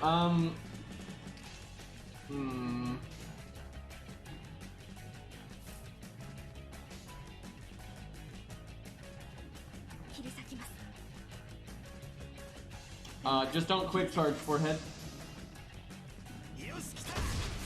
Like, I don't even like cooked onion. It doesn't taste good, but raw onion is fine. And like, raw onion is much healthier for you than cooked onion, so it's like, why put in the time? Like, even if I want like soup, I'd rather have raw onion in the soup instead of like steamed, you know, onion. Like, add it after you cook the soup, right?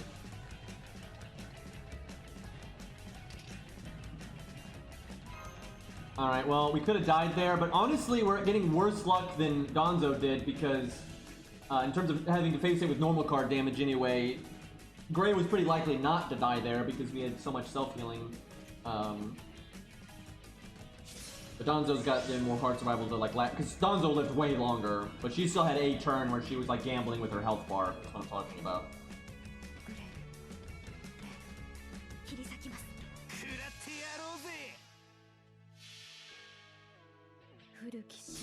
That was an interesting Sanson.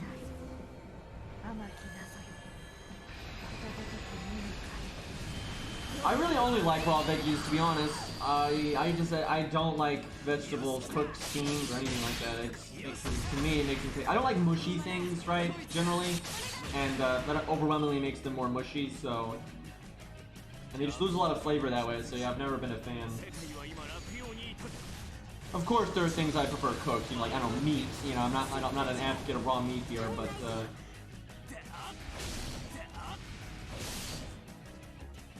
Oh no, we're gonna break. We're gonna break. If we had gotten luckier though, we could have broken and then gotten a turn into the next health bar, like you did and Donzo did. But yeah, we're a little bit behind. But yeah, I'm not super surprised by this, just because she does not have really like her self-survival is just so limited that you know you're not gonna be able to live that long. You're just not gonna, you know, last, so. And never mind the NP, you're just gonna die to normal cards pretty soon.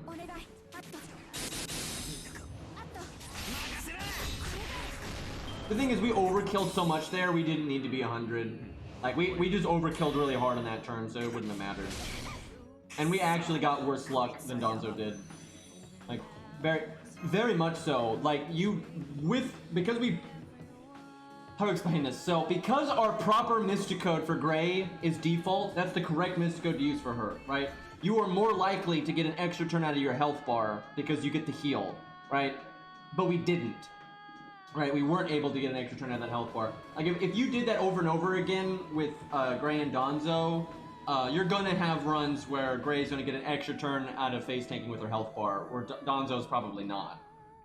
But it didn't happen that run because, you know, we got decked in the schnoz. Donzo got critted too, but it wouldn't have mattered. It didn't matter. Where it matters with Gray. Why do I have to explain this stuff? Jesus. It's like, when Donzo got down to that low of health, it's irrelevant, right? Because if Donzo didn't get crit there, she would have died the next time her health bar got touched anyway. It doesn't matter, right? She would have been down to like 4k instead of 1k. It doesn't matter. That's irrelevant. The next time her health bar is vulnerable, she's dead, right? It's not like that with Gray. Because the thing about Donzo is that one turn where she didn't die where she could have died, she got her skills back, and that means she had 2 turns of guaranteed not dying, right? But then once those 2 turns are up, she's dead next turn no matter what, so she's not gaining a turn.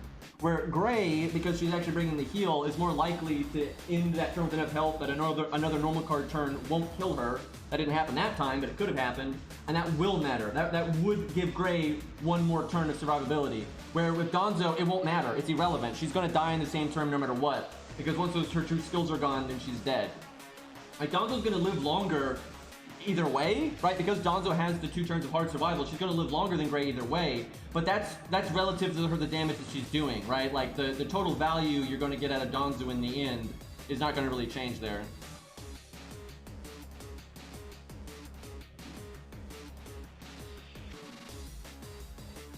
Okay, I think we'll wrap up there. That was a pretty long stream. That was a good time, though. I might not stream FGO tomorrow, just because I kind of want to play some other games, and it's kind of been a second. And I'll probably be playing FGO a lot once the patch hits, unless the patch sucks, and then I don't know what I'm going to be doing. But I feel like that's a pretty decent time to stop. There was a lot of other stuff I want to test, but, you know, this is stages of going anywhere, so.